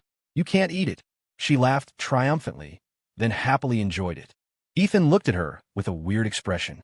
Didn't expect her to have such talent. After the 3 ate snacks, Grace wanted to learn computer repair and begged Ethan to teach her. Ethan opened up a computer tower and told her the function and role of each component and common damage issues. Grace learned seriously and carefully, and her comprehension was strong. But once she realized computer parts were essentially integrated circuits, she grasped the functions of capacitors, circuits, and pins. The two stayed in the shop until 3 p.m. Grace saw it was getting late. She had to go home. You go back first. I still have some things to do. I'll help bring the computer back later. Ethan smiled. You're not going back with me? What else do you have to do? Grace asked curiously. I still have to fix computers to make money. Otherwise, where will the startup capital come from? All right. Not bad, Ethan. Very ambitious. What do you want to do with the money? Marry you. Get lost. Who are you kidding? You've said that dozens of times since we were kids. All right, I'm heading back. Hurry up and finish so you can come back for cake, or there won't be any left for you. I'll eat it all myself. Grace threatened with a fiercely cute expression. Ethan shook his head and gave a bitter smile. Okay, you go back first. Why is it so hard to tell the truth these days? But then again, maybe it's because they're too close. The more serious you are, the more it sounds like a joke. Bye-bye, mister. Bye-bye, Princess Grace. Ethan watched Grace skipping away, looking like she was in a great mood. It was her 18th birthday, after all, and she got a birthday gift she loved. She'd probably be happy all night. Ethan smiled and was about to lift his foot to go back in when a sharp pain shot through his right ankle. He squatted down, taking off his right shoe and sock to see his ankle bruised and swollen. Crap, just my luck. Really sprained it. Ethan spat on his hand and rubbed some saliva on the swelling. It was an old wives' tale method. Didn't know if it worked, but at least it was a psychological comfort. Grace's family seemed to have some medicinal liniment. He'd rub some on when he got back. At first, it was just a dull ache, but now it looked pretty serious. Putting his sock and shoe back on, Ethan took out his phone to check the time. He couldn't go back yet. He still had to go to Sal Higgins's place to fix computers. The ankle was sprained, but it didn't stop his hands from making money. Just have to endure it. Ethan composed himself, then went back in the shop to give Henry Payne instructions on the follow-up work, handing him a list of wires and sockets to buy. At this pace, all the wire channels might be cut in 2 or 3 days. Next would be wiring, installing sockets, LED strips, and repainting the walls. Electrical installation required some skill. Henry didn't know how, so Ethan had to do it himself. Fortunately, the place wasn't big, so installation wouldn't be troublesome. Henry could help mix mortar and paint. He believed that within a month, the soft furnishing for the shop could be done according to the design. Once renovated, it would definitely stun everyone. After all, it was designed with the vibe of an Apple store, highlighting minimalism, technology, and fashion. After giving instructions, Ethan went out to catch a bus to Sal Higgins' shop. After a sardine can ride, Ethan walked to Sal's shop. Just as he arrived at the door, he heard Sal's laughter coming from inside. What's making him so happy? Ethan walked into the store and saw Sal chatting with a young man wearing glasses and a plaid shirt, looking scholarly. They seemed very familiar. Hey, Ethan is here. Come, let me introduce you. Sal Higgins stood up enthusiastically to welcome him, his face piled with smiles. But in Ethan's eyes, this smile was a bit fake. Hey, Sal, looking a good mood today. Wife pregnant again? Ethan teased. Ethan, you sure know how to joke. We gotta follow the plan, quality over quantity. Hey, that's not what this is about. Sal realized he was led astray and quickly laughed. Come, let me introduce you. Gary Holt. Gary, my brother-in-law's classmate. A top student from the University of Illinois, just graduated and came back recently. Hello, Ethan. Gary Holt adjusted his glasses frame and gave a smile that didn't reach his eyes, looking a bit awkward. A college grad having to call this kid by his name like an equal. Could it be any more awkward? Hello. U of I grads are excellent talents in society, Ethan complimented casually. A look of arrogance appeared on Gary's face, and he smiled faintly. Ethan then looked at Sal. Sal, you hired such a talent. Sal chuckled. Hey, didn't I tell you last time I needed to get you an assistant to share the pressure? Gary is great. He also studied computer science.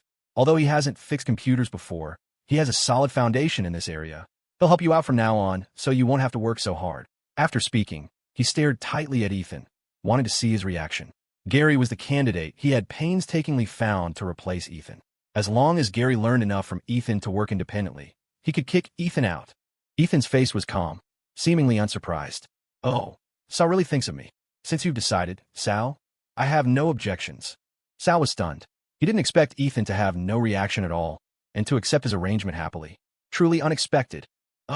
Then I'll trouble Ethan to guide Gary well. Sal cupped his hands at him, then turned to instruct Gary. Gary, although you're from U of I, you're not familiar with computer repair yet. Ask Ethan for advice often. There was some displeasure in Gary's eyes, but he forced a smile. Yes, boss. I will learn well from Ethan. Asking someone several years younger for advice felt incredibly awkward. But for the job, there was no choice. Learn if he must. Ethan glanced at the two, sneering inwardly. Fatty Sal thought this little scheme could fool him. Nothing more than seeing he wasn't cooperative and wanting to arrange someone to replace him. Once this guy learned the ropes, he would naturally be out. But it didn't matter. He was going to pull out of here in a month, or so anyway. Ethan didn't react much just to stabilize Sal. Before his own shop started running, he still needed the income from Sal. If it were someone with a hotter temper, they would have fallen out with Fatty Sal already. But falling out now meant cutting off this income source, and finding other avenues would be trouble. Ethan wasn't an impulsive person. Everything depended on benefits. Do whatever is profitable. Of course, the premise of pursuing benefits was also adhering to principles of conduct. If you don't have to tear up a relationship, peace is precious. After all, making enemies is easy, but resolving grievances is hard. In business, make fewer enemies and more friends. More friends mean wider paths. Sal, how many computers to fix today? Ethan chuckled lightly, walking into the workstation on his own. There are 5 today. Some customers came specifically for you. Fast and good repairs. Ethan, your reputation is ringing.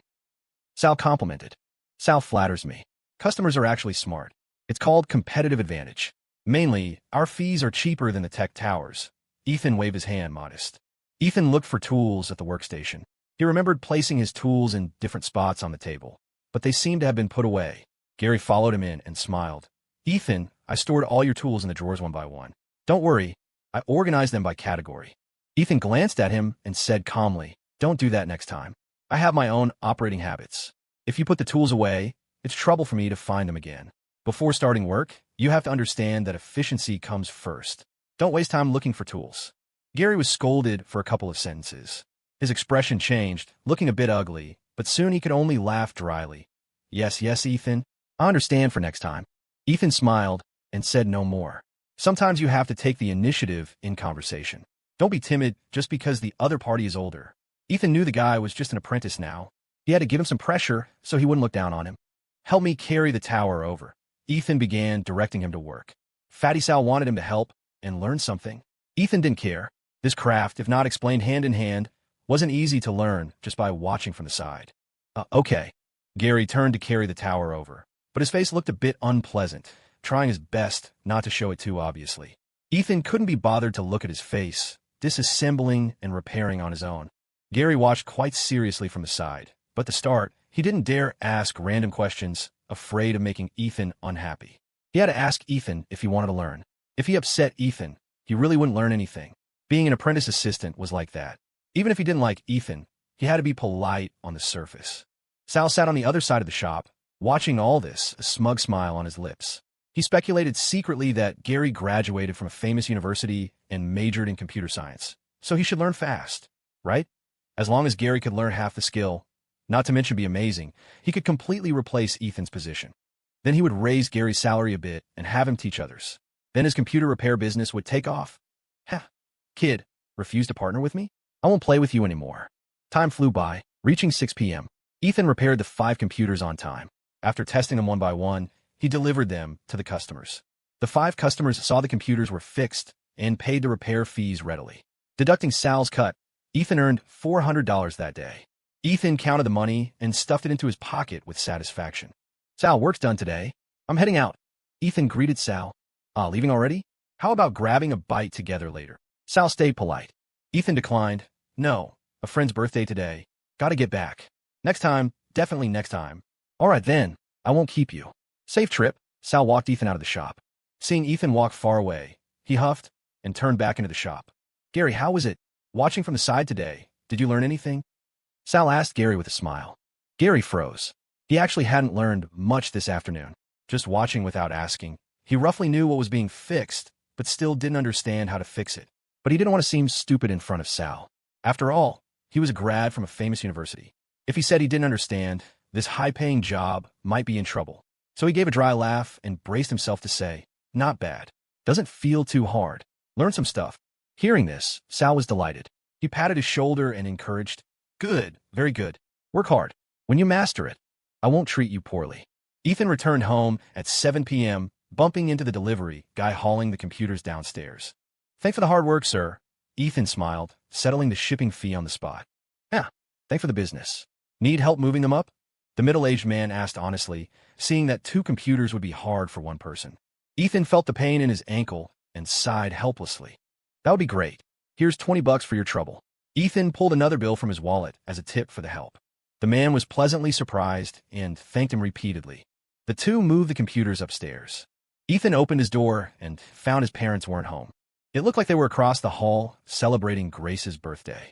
Their birthdays were always celebrated with both families eating together. It was livelier that way. After putting the computers in his room, Ethan washed his face to look less tired, though carrying the computers up had made his ankle hurt even more. After drinking some water, Ethan went across the hall and knocked. Grace opened the door. Ethan, perfect timing. Just in time for dinner. Grace laughed. I'm starving. I'm gonna eat 2 bowls of rice tonight. Ethan grinned. Walking inside, his mother Mary and Lily were cooking in the kitchen. In the living room, George and Frank were chatting, laughing about something. Son, you're back. Come here for a sec. Frank Ford waved him over. Dad, what's up?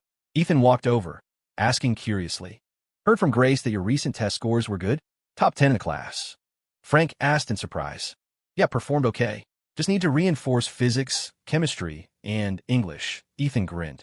Frank continued asking, confident about getting into a state university? If you get into a state school, you can attend a decent program. Grace's grades have always been good. I figure if you work hard and score well, you 2 could go to the same university. Look out for each other. Since you've been in the same class from elementary to high school, going to the same college would make us rest easy. Ethan's mouth twitched. How little confidence did his dad have in him? State school? That was nothing, but then again, his grades used to be average.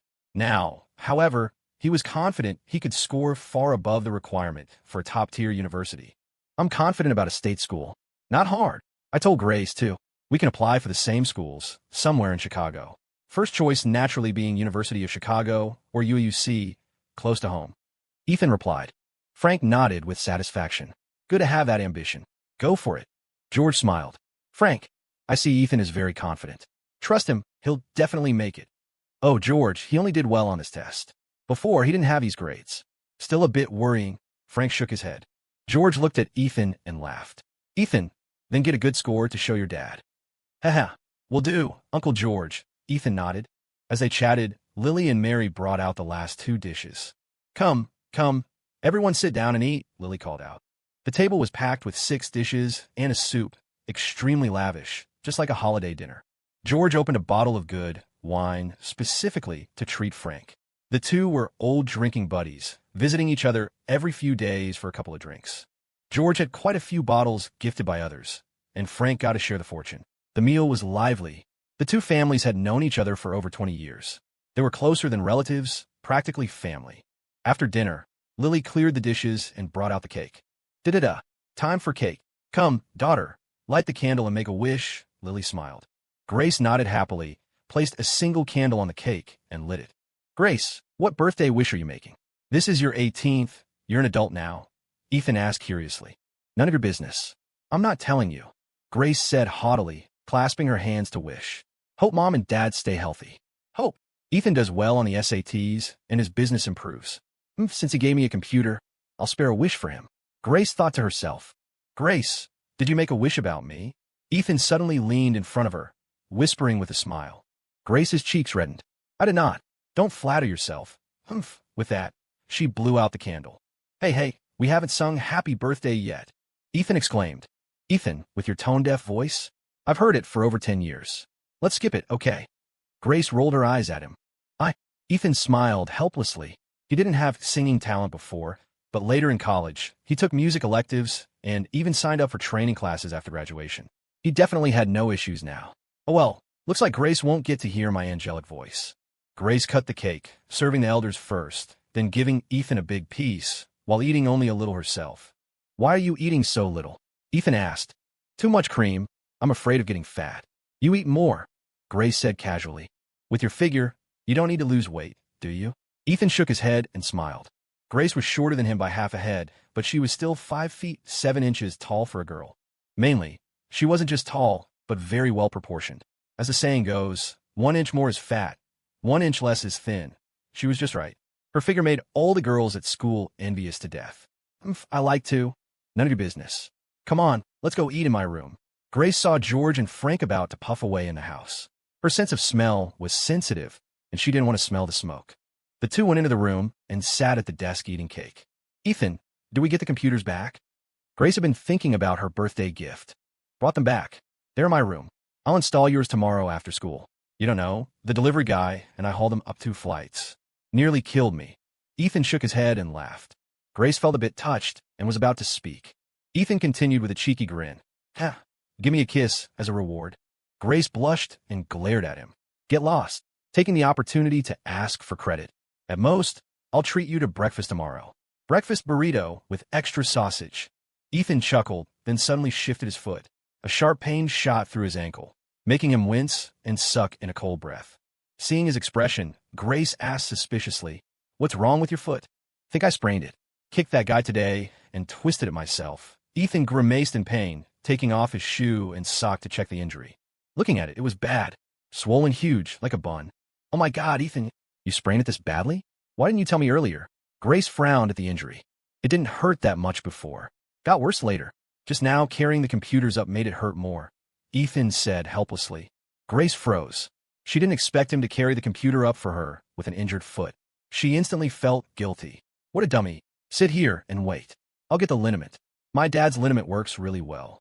Grace's eyes flashed with distress as she quickly stood up. All right then. Really need to rub some on. Ethan nodded. Grace left and returned a moment later with a small bottle of medicinal liquor. Opening the bottle, a pungent herbal smell wafted out. Give it to me. I'll rub it myself. Ethan reached out to take it. Can you do it properly yourself? I'll do it. I asked my mom to get a hot towel. After rubbing the liniment, we'll apply a hot compress. It'll heal fast. Put your foot on the chair, straighten it. Grace sat next to Ethan, poured some liniment on her hand, and then carefully rubbed Ethan's swollen ankle. Ethan was stunned. In the past, when he got hurt falling or fighting, Grace would never apply medicine for him. She'd say, Be a man, do it yourself. Didn't expect her to do it herself today. Looking at Grace applying the medicine earnestly, Ethan felt warm inside. Suddenly, a sharp pain hit. Ow, ow, ow. Ethan cried out in pain. Grace, what are you doing? Grace looked up and rolled her eyes at him. I'm rubbing the medicine in hard. If I don't use force, how will it penetrate? If you want to get better faster, endure it for me. Big man, you can handle a little pain. Ethan, easy for you to say. When I applied medicine for you before, didn't you howl like a ghost? Grace looked up and glared at him again, asking back, Did I? Did I scream? That's slander. Of course you did. I still remember that time in 8th grade when you rolled down the stairs. Ha ha. Ethan recalled the scene. Grace tumbling down the stairs, falling flat on her face. That posture was hilarious. That posture was hilarious. Something to remember for a lifetime. Grace's cheeks flushed, her eyes showing some annoyance. She huffed and continued to apply force with her hands. Ethan's face changed dramatically. Ow! A miserable howl echoed through the building. In the living room outside, George, Frank, Lily, and Mary all looked toward the room in surprise. Lily was stunned. What are those two kids doing in there? Lily looked puzzled and stood up to knock on the door. Grace, what are you two doing in there? The door opened, and Grace grinned. Nothing, just putting medicine on Ethan's ankle. This guy can't handle a little pain. Oh, I see. The towel is hot. Go get it and give Ethan a hot compress. Be gentle, you know? Don't hurt Ethan, Lily instructed. Grace, okay, Mom, I know. Grace had 3 black lines on her forehead. Why did Mom always side with stinky Ethan? She ran to the kitchen, fished out the steaming towel from the hot water, wrapped it in a dry cloth, and took it to apply to Ethan. Ethan didn't want her to do the compress. It was torture. She didn't know how hot the towel was. Nearly scalded his skin off. Ethan had to gently press the towel himself. I have to say, after the liniment and the hot compress, it felt much better. Not as painful. Ethan leaned back against the headboard, watching Grace sitting at the desk trimming her nails.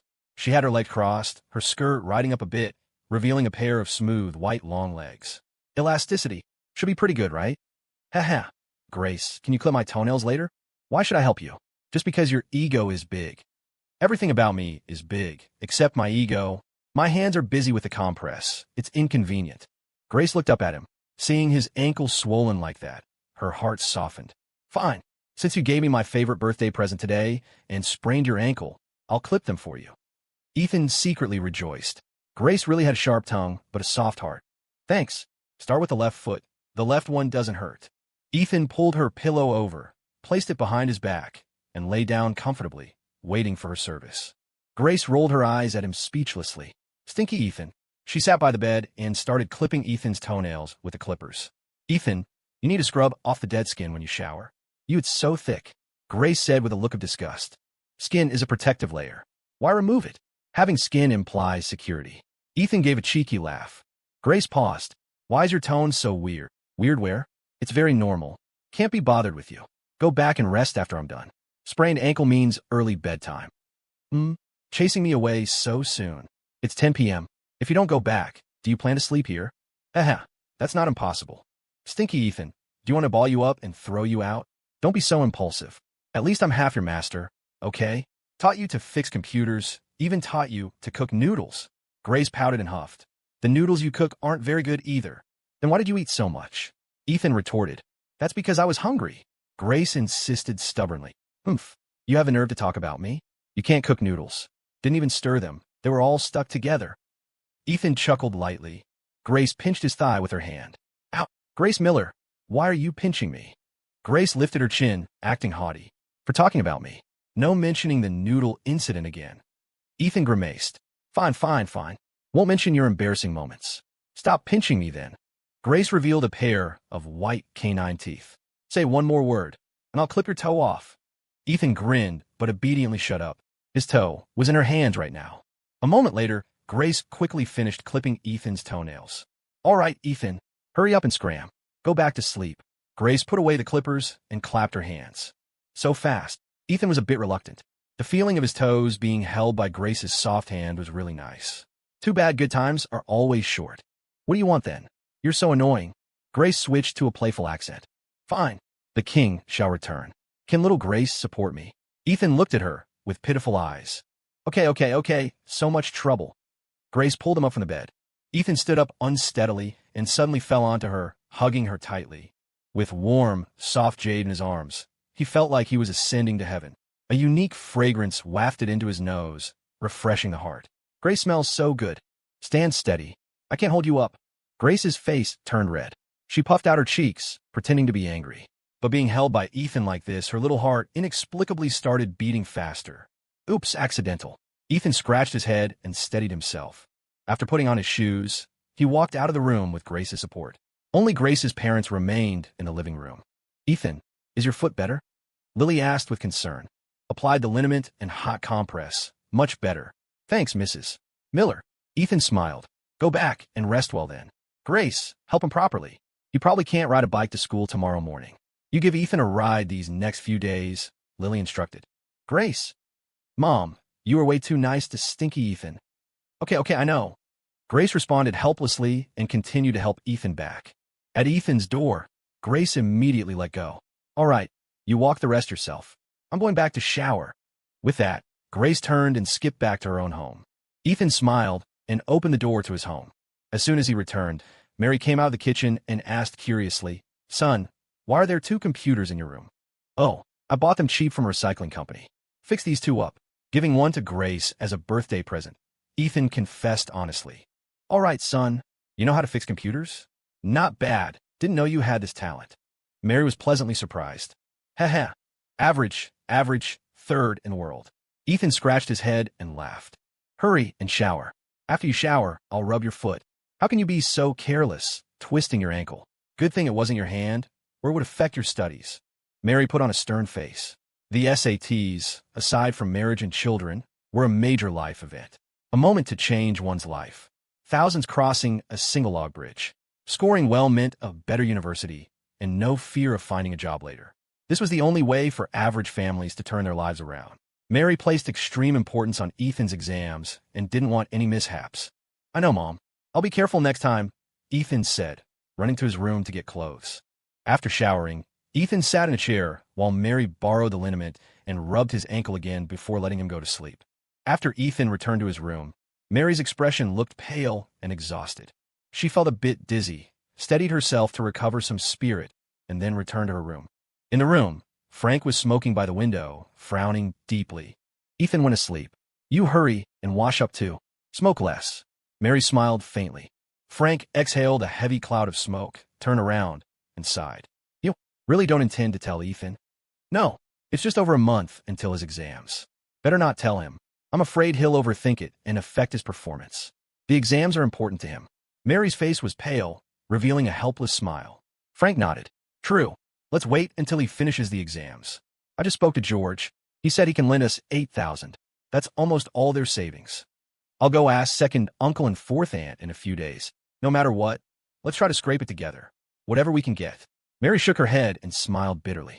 It's really hard on you. If it doesn't work, then forget it. That little money isn't enough anyway. We need a huge sum, over 100,000. Where are we going to get 100,000? I think let's not waste the effort. Even if we really scrape enough, we'll hardly be able to pay it back later. After the exams, Ethan has to go to college. Keep the money for Ethan's tuition. My body should be able to hold on for 10 or 20 years. Frank shook his head. What do you get 10 or 20 years? The doctor said if you don't do the surgery soon, if it gets worse, you'll miss the best treatment window. Don't worry about the money. I'll figure out. Don't set up the stall as much recently. Rest more. After Frank finished speaking, he sighed heavily, his face full of sorrow. Finishing one cigarette, he took another and continued looking at the night outside the window, smoking alone. In the swirling smoke, his back looked even more bent. The next morning, Ethan was still in a dream when he was woken by a banging sound from the window. Stinky Ethan, wake up. If you don't get up, I'm not waiting for you. Hearing Grace's crisp, sweet voice early in the morning, Ethan opened his eyes, a happy smile involuntarily appearing on his lips. Who wouldn't love an alarm clock like this? He rubbed his sleepy eyes, got up, put on clothes, and opened the curtains. He saw Grace at the window opposite, tying her hair. The morning sun was golden, shining in front of Grace's window, enveloping her, making her seem to radiate light. Good morning, Grace. Ethan smiled and greeted her. Grace was tying a ponytail with both hands, chest out. Because she turned slightly sideways, she looked much bigger than usual. Truly a mountain range from the front and peaks from the side. The old poets weren't lying. Not early anymore. Go wash up. I'll pick you up in a bit. No need to make breakfast. My mom made oatmeal for you early this morning. Really, I never got this treatment. Grace pouted, clearly thinking her mother was biased. That's Mrs. Miller being good to me. Talk later. See you soon. Ethan laughed, closed the curtains, and walked quickly out of the room to the bathroom to wash up. When he walked in the bathroom, he realized his ankle didn't seem to hurt. He looked down at his ankle. The swelling was gone. Only some bruising left. No pain either. This liniment is powerful. One night, and it's basically healed. Foot pain gone. Mood even better. Ethan hummed a tune, finished washing up, and grabbed his backpack to leave. Mom, I'm going to school. Mrs. Miller made me oatmeal. Ethan shouted while changing shoes at the door. But after a while, he didn't hear Mary's response from the kitchen. Mom's not up yet? Confused, Ethan walked into the kitchen and found it empty. The stove was cold. Mom! Ethan walked out of the kitchen and called again, but still no answer. Did Mom go out to set up the stall this early? Ethan shook his head and opened the door to leave, just in time to see Grace coming out from across the hall. She was in her usual loose, athletic uniform, full of youthful temperament. Ethan, is your foot any better? Grace asked with concern. Ethan's eyes rolled, and a painful look appeared on his face. Doesn't seem completely healed. Grace, I'll have to rely on you to take me to school these next few days. Really? Grace looked at him with a face full of suspicion. Ethan nodded solemnly. Really? Still hurts a bit. Probably needs a few days of rest. Life is like a play. It all depends on acting. If he didn't do this, would Grace take him to school? Totally played her, huh? Fine, let's go. I'll help you down, Grace said helplessly. Ethan walked down the stairs with her support. Grace, did you go open the account yesterday afternoon? Ethan asked. Currently, if you want to get online, you still had to go to the business hall to open an account, then connect the computer via the phone line. The era of fiber optics hadn't arrived yet. It was all dial-up, connecting to a specific ISP number via telephone line analog signal. The speed was incredibly slow, maxing out at 56 kbps. And if you were on the phone, you couldn't surf the web. If you were surfing, you couldn't use the phone. This internet speed was only good for browsing web pages, forums, using ICQ, or playing single-player games. Internet cafes and general businesses would use dedicated broadband. Only with broadband could you play networked games like Counter-Strike. Yeah, my parents agreed. The technician came to install it in the afternoon. But my mom only allows me 30 hours of internet time per month. About an hour a day. Can't be helped. Internet fees are expensive. About $50 or $60 a month. Grace sighed. Mrs. Miller is afraid you'll focus on surfing the web and neglect your studies. Ethan laughed. Maybe, but getting to play for an hour every day isn't bad, huh? Grace became happy in an instant. Women flip their moods faster than flipping a book. All right, then when I get back from school, I'll help you set up the computer. You asked the installation technician to set up my line too. Time for my house to get a landline installed. Ethan laughed. Sure. After school, I'll give the technician a heads up. Grace nodded. Approaching the SATs, classes were basically non-existent. Every day, teachers explained practice questions or let students study on their own. School time passed in a blur of intense revision. After school, Tank gave Ethan a ride to Sal Higgins' shop to fix computers first. Starting from the second day, the new apprentice, Gary Holt, began actively asking Ethan about computer repair. Ethan didn't pay him much attention, letting him correct his attitude first. Maybe if he was in a better mood, he'd teach him a thing or two. Gary was totally dominated by Ethan and could only obediently listen and help out, daring not to talk back. After fixing the computers, Ethan returned home. The technician came from the telecom company. This wasn't the massive conglomerate it would become later, but a newly established company handling local operations. Mary saw Ethan return and quickly asked, Ethan, why did you call someone to install a phone and internet? That costs a lot, right? Ethan grinned. Not much. Just $300 or $400. Mom, don't worry. I made some money fixing computers recently.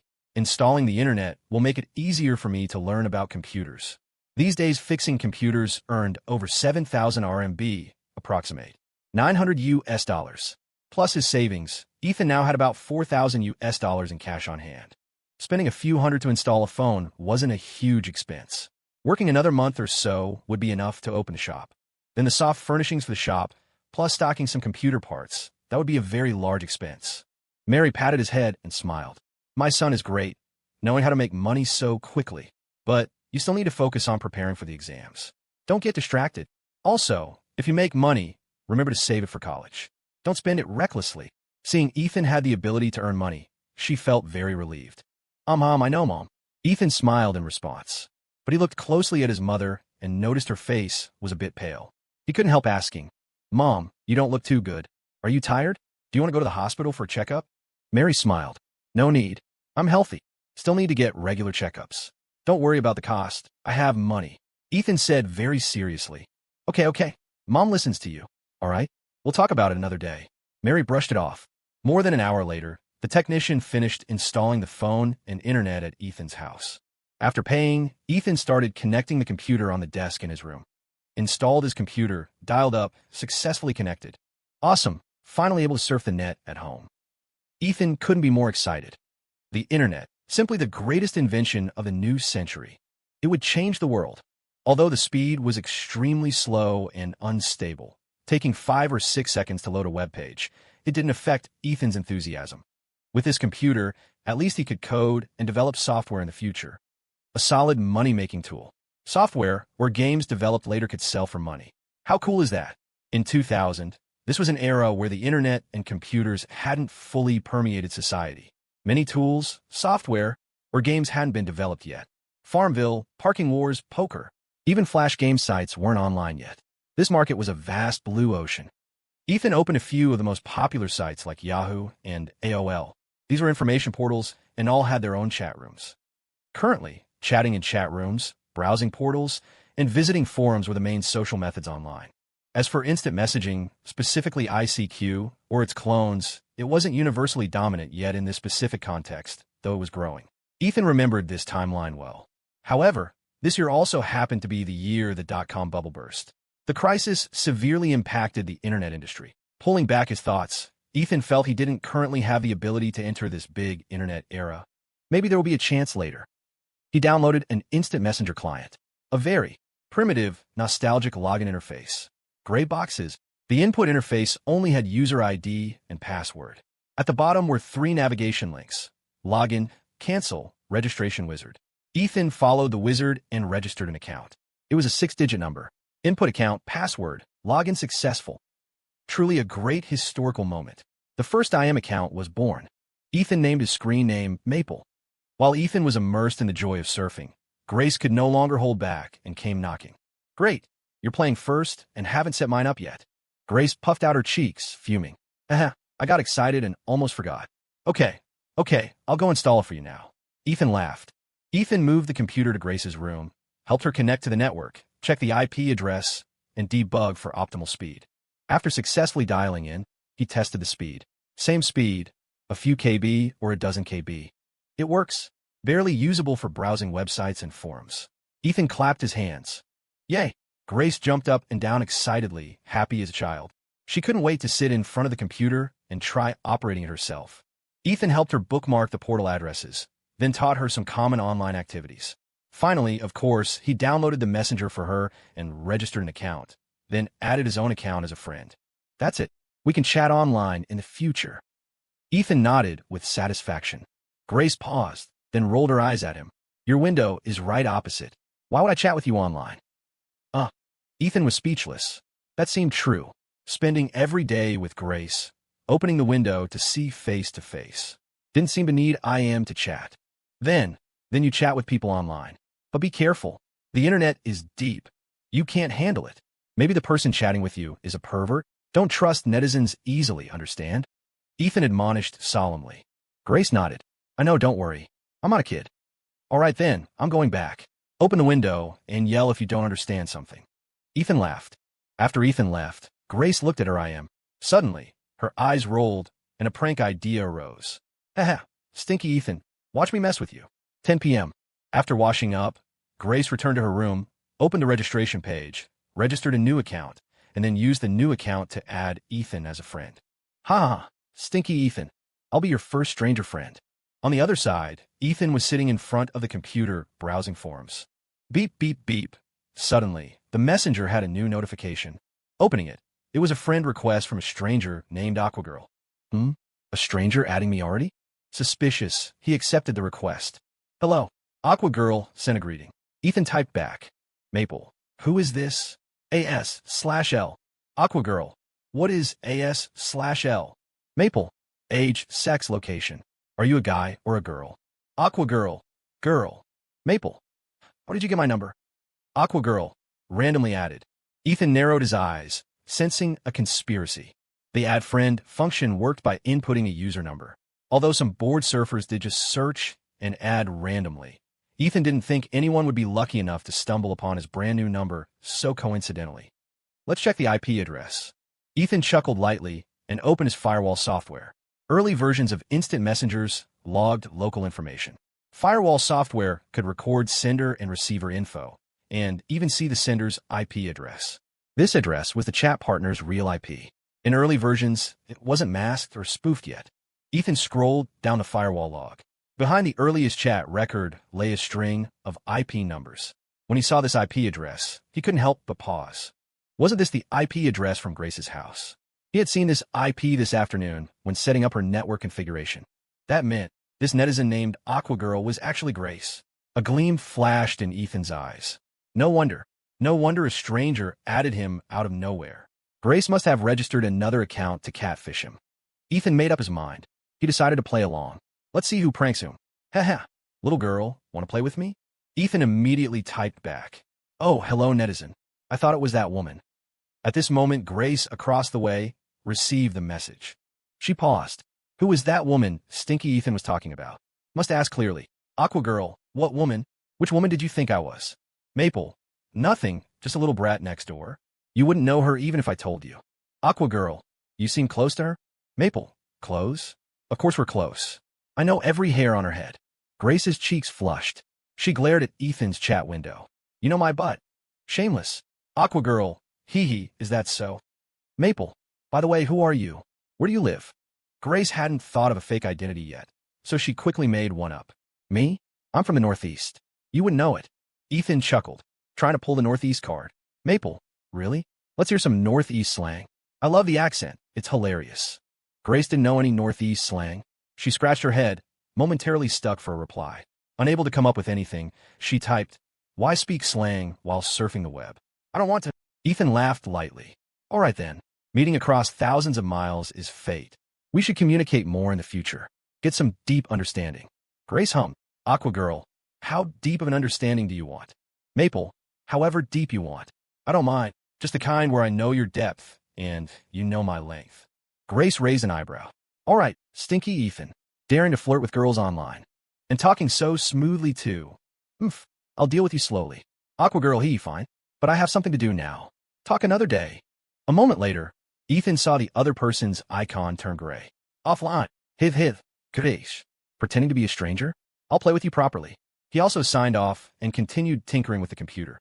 Although the network was poor, it didn't affect the machine's local performance. He needed to set up a C++ environment on the computer and install Java to facilitate coding and software writing later. Ethan planned to make an antivirus program. His computer science major back in the day included network security courses. He had participated in a national internet security competition. Although his team only got third place, it deepened his understanding of network security. Current antivirus software generally used broad-spectrum signature technology. This tech was old and inconvenient for users. What he wanted to make was a heuristic antivirus engine, more advanced, safer, and simpler to use. Given the current computer specs, this antivirus couldn't be large. It had to be concise, simple, and efficient. Not too many features, just enough to work. Once computers became ubiquitous and the internet exploded, he could formally enter the cloud security field. After all, the cybersecurity titans of the future were born from this era. If I lay out this field first, maybe there won't be any competition later. Clack, clack, clack. Ethan's 10 fingers drummed frantically on the keyboard.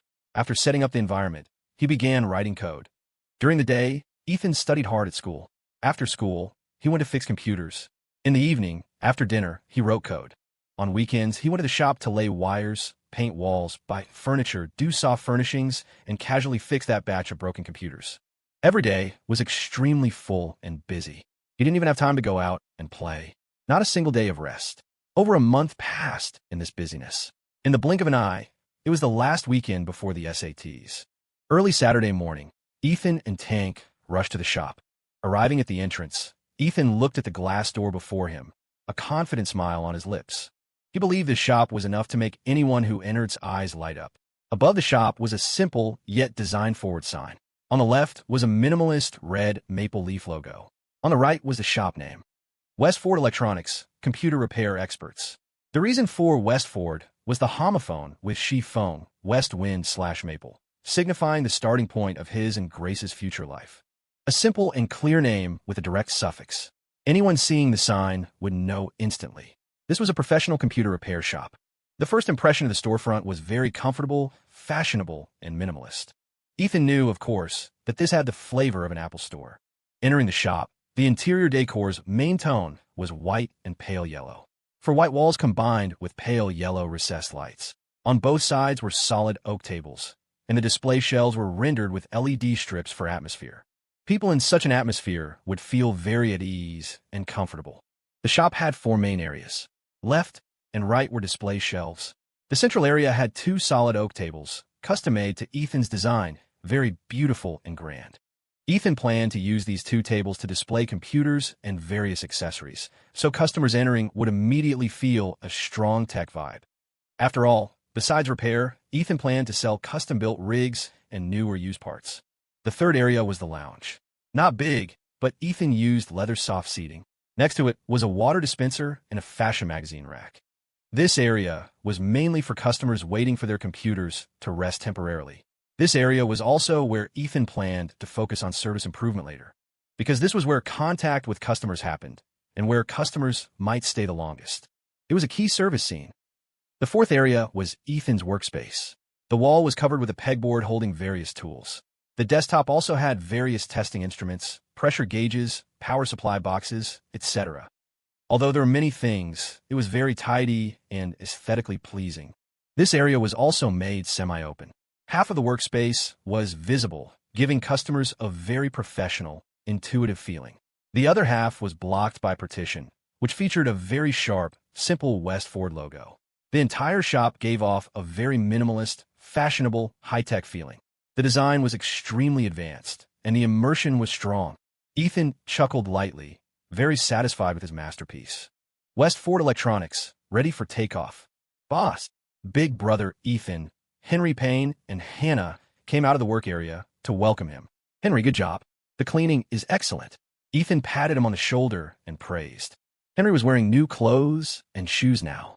Although still a bit thin, his mental outlook was much better than a month ago. Hannah beside him was also clean and tidy, with 2 cute pigtails, looking adorable. Her hair wasn't as dry and yellow, and her face no longer looked malnourished.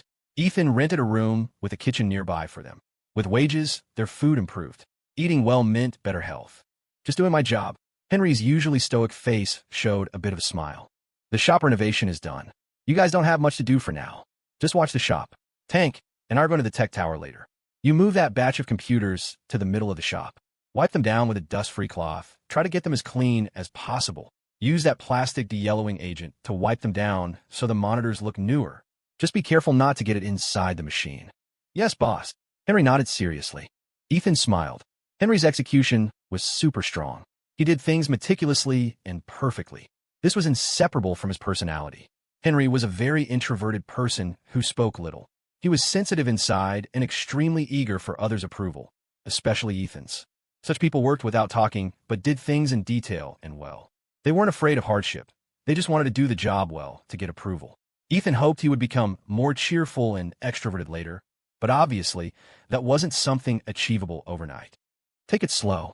Ethan believed he would definitely grow and become better. After delegating tasks, Ethan walked around the shop again, moving the positions of tables and chairs. Finding some places lacking decorations, he noted them in a small notebook to improve later, striving to perfect every detail before opening. Ethan checked the time on his phone. It was already 11 a.m. Time to go to the tech tower. The purpose of this trip was to find a buyer who could digest this batch of used computers and to find some general agent connections for computer parts. For this shop, computer repair was the main business. Selling custom rigs and parts was secondary. But don't underestimate the profit of these 2 businesses. Custom rigs actually had the highest profit margins, whether new or used. New machines usually had a 30% margin. Used computers had even higher margins, 50% to 100%, depending entirely on the buying and selling price. Like this batch of broken computers. Now that they were fixed, the price difference in selling them would be high, 20, maybe 30 times the cost. Tank, bring the business cards.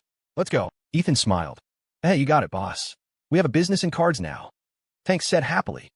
Hearing they were going to talk business at the tech tower today, He had specially bought a white shirt and jeans to look more mature. If he wore a t-shirt and slacks, he'd look too green. Taking the business cards, the two left the shop. The tech tower was a bit far from downtown, so they took a taxi directly. About a 20-minute drive later, Ethan and Tank arrived at the tech tower. Ethan stood at the building's entrance, looking at the bustling crowd entering and exiting, a hint of hope in his eyes. The tech tower was a 10-story building. The first 3 floors were an electronics mall, and the upper 7 floors were corporate offices. This was the most concentrated place for electronic products in the entire Chicago suburb area, and also the base for various electronics manufacturers and general agents. Mainly computers and phones, but also some game consoles and electronic instruments. So lively, Tank murmured, shocked by the crowd. Come on, let's go in and browse. Ethan laughed. Ethan led Tank into the building. The first floor was full of game console stalls, phone stalls, and computer part stalls. This was largely an electronics mall facing consumers, all storefronts. Ethan just looked around casually and went directly to the 3rd floor. The 3rd floor specialized in computers and parts. There were fewer people here. Usually, people only came here if they wanted to buy a computer or parts. Ethan circled the 3rd floor a few times, identifying a few large storefronts. These stores sold both used and new computers and also had signs up for buying used computers. Ethan arrived at the entrance of 2 large stores. These 2 were right next to each other, doing the same business. There were 2 women at each entrance greeting passers-by, fighting openly and secretly. Ethan narrowed his eyes. He had a plan. Tank, let's go to this one first. Ethan pointed to the left one, a computer shop called Titan Tech. Okay. Tank nodded, following behind Ethan. At the door of Titan Tech was a woman around 30, wearing heavy makeup. Seeing Ethan and Tank approaching, she quickly stepped forward to greet them enthusiastically. Are you 2 looking for a computer? Come in, come in. Our shop has a very complete selection. Good specs, high quality, and great prices. Ethan smiled faintly. Hello, I'm here to sell used computers. The woman froze. The smile on her face immediately retracted, and she asked coldly, selling used computers? Oh, what specs? Did you bring them? Buying computers meant bringing money. Selling computers meant asking for money. Her attitude changed abruptly, becoming much colder. Ethan didn't care. He'd seen plenty of people like this. I have a large quantity. I brought the spec list. Can I talk to your boss? The woman said, oh, and remarked casually, our boss just went out. He'll be back in a bit. Why don't you wait? Ethan smiled and turned without hesitation toward the shop on the right. The shop on the right had a young woman, about 20, wearing a professional skirt suit. Seeing the 2, the young woman welcomed them warmly. Hello, sir. Is there anything I can help you with? Her tone was gentle and humble. Her attitude was very comfortable. Hello, your shop buys used computers too, right? Ethan confirmed. Yes, we do. Any quantity. Do you want to sell computers? Come, please sit. May I ask what specs? The young woman enthusiastically invited Ethan to sit on the rest chair at the entrance. Ethan took out the prepared spec list. I'm selling a relatively large number. Total of 22 units. This is the list for all of them. Aside from his and Grace's 2, Ethan kept one in the shop. The final number to sell was 22, and he deliberately raised his voice so the woman next door could hear. What? 22 units? The young woman covered her mouth in surprise. She hadn't been here long, and it was her first time hearing of someone selling so many computers at once. Only a small to medium-sized company would have that many computers. Sir, please wait a moment. I'll get the boss to talk to you personally. The young woman stood up immediately and turned to leave. The woman next door also heard Ethan's words and was secretly startled. Selling 22 computers could be a big order. Better notify the boss quickly. She immediately took out her phone to dial. However, Ethan had seen all the woman's actions. Haha, now sit back and watch the show. Tank also noticed the woman making a call and glancing at Ethan occasionally. He whispered, Boss, why didn't we wait at the first place? Talk a bit, gauge their interest, then come here. I think she seemed interested. Ethan chuckled lightly and whispered, Tank, learn. Selling things is also an art. I didn't go talk to them one by one for a reason. This is called the competitive buying principle, meaning when there is a unique condition for goods, buyers with the same desire and a competitive relationship will fight for the goods, thereby raising the price.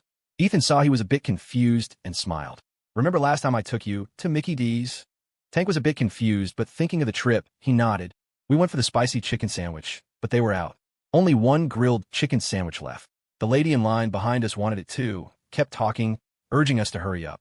If we didn't buy that last sandwich, the lady behind us definitely would have. Did you notice that at that moment, our demand changed? You ended up really wanting to eat that sandwich. Tank nodded, seemingly understanding something. Boss, was it the atmosphere of snatching it that influenced me? If not for the lady behind us, I wanted to eat the nuggets. Ethan's eyes lit up. He patted his shoulder. Tank, good comprehension. That's because you explained it well, boss. I got it right away. Tank scratched his head, smiling sheepishly. Good. Watch from the side later. Ethan glanced inside the shop. The young woman was walking over with a middle-aged man wearing a blue shirt and black trousers. The man had slick-back hair, gold-rimmed glasses, and a small paunch, looking slightly stout. Hello. I'm the owner of this shop. My name is Neil Powers. How should I address you, young brother? Neil Powers walked up to Ethan, his attitude very warm, and handed both of them a business card from his case. Boss Powers, hello. I'm Ethan Ford. This is my buddy, Wayne Tank Turner. Ethan also pulled a business card out of his pocket and handed it to him. Exchanging business cards was the initial understanding in normal commercial interactions, because the card showed your name, phone number, company title, and main business. West Ford Electronics. Neil paused.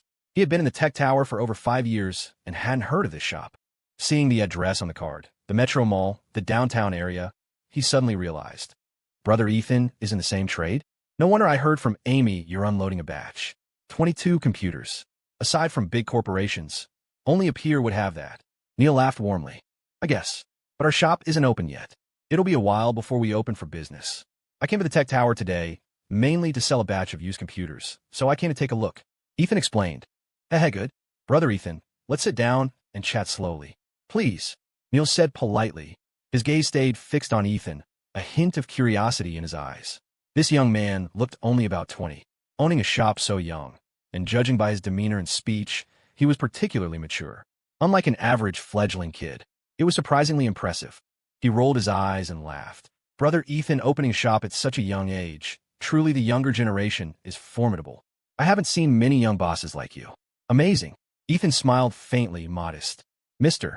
Powers flatters me. Just starting out, no experience. I'll need to learn a lot from you in the future. Boss Powers, here is the computer spec list. Take a look. Ethan handed him the list. Neil took the spec list, but inwardly he rated Ethan higher. This young man spoke without revealing his emotions. Praised him, yet didn't look overjoyed. People who knew how to hide their thoughts, true intentions, and even emotions were frightening. Such people had deep schemes. Okay, let me look at the list. Neil carefully browsed the specs of the 22 computers. He found the configurations were from 3 or 4 years ago, mostly internet cafe specs. The new price for these machines wasn't high. The cost-performance ratio was good. Internet cafes liked this to compress costs. Brother Ethan, this batch is all swapped out from an internet cafe? Neil asked in surprise. Ethan moved inwardly. Truly a veteran. Saw it was from an internet cafe, just from the specs. Correct. Indeed, swapped from a cafe. Boss Powers has a sharp eye. Ethan smiled slightly and nodded. Neil laughed. Seen too many. Just practice. Judging by the list, these computers are indeed decent. If the price is right, I can sell them to individual customers. If the machines have no issues, I can definitely take them. How does Brother Ethan plan to sell? Neil narrowed his eyes as he finished speaking, staring fixedly at him, trying to catch any subtle expression on Ethan's face to judge his psychological bottom price. Ethan remained expressionless, seemingly pondering. Hey, is this the young brother who wants to sell computers? Suddenly, a rough voice rang out from the shop next door. Ethan turned to look. A fat man in a suit with a big belly was hurrying over, smiling warmly at Ethan. Hello there. I'm the owner of Titan Tech next door, Vance Hill. Here's my card. How should I address you, young brother? Vance Hill handed out his card. Ethan Ford. Ethan smiled slightly, standing up to accept the card with both hands. Hello, Boss Hill.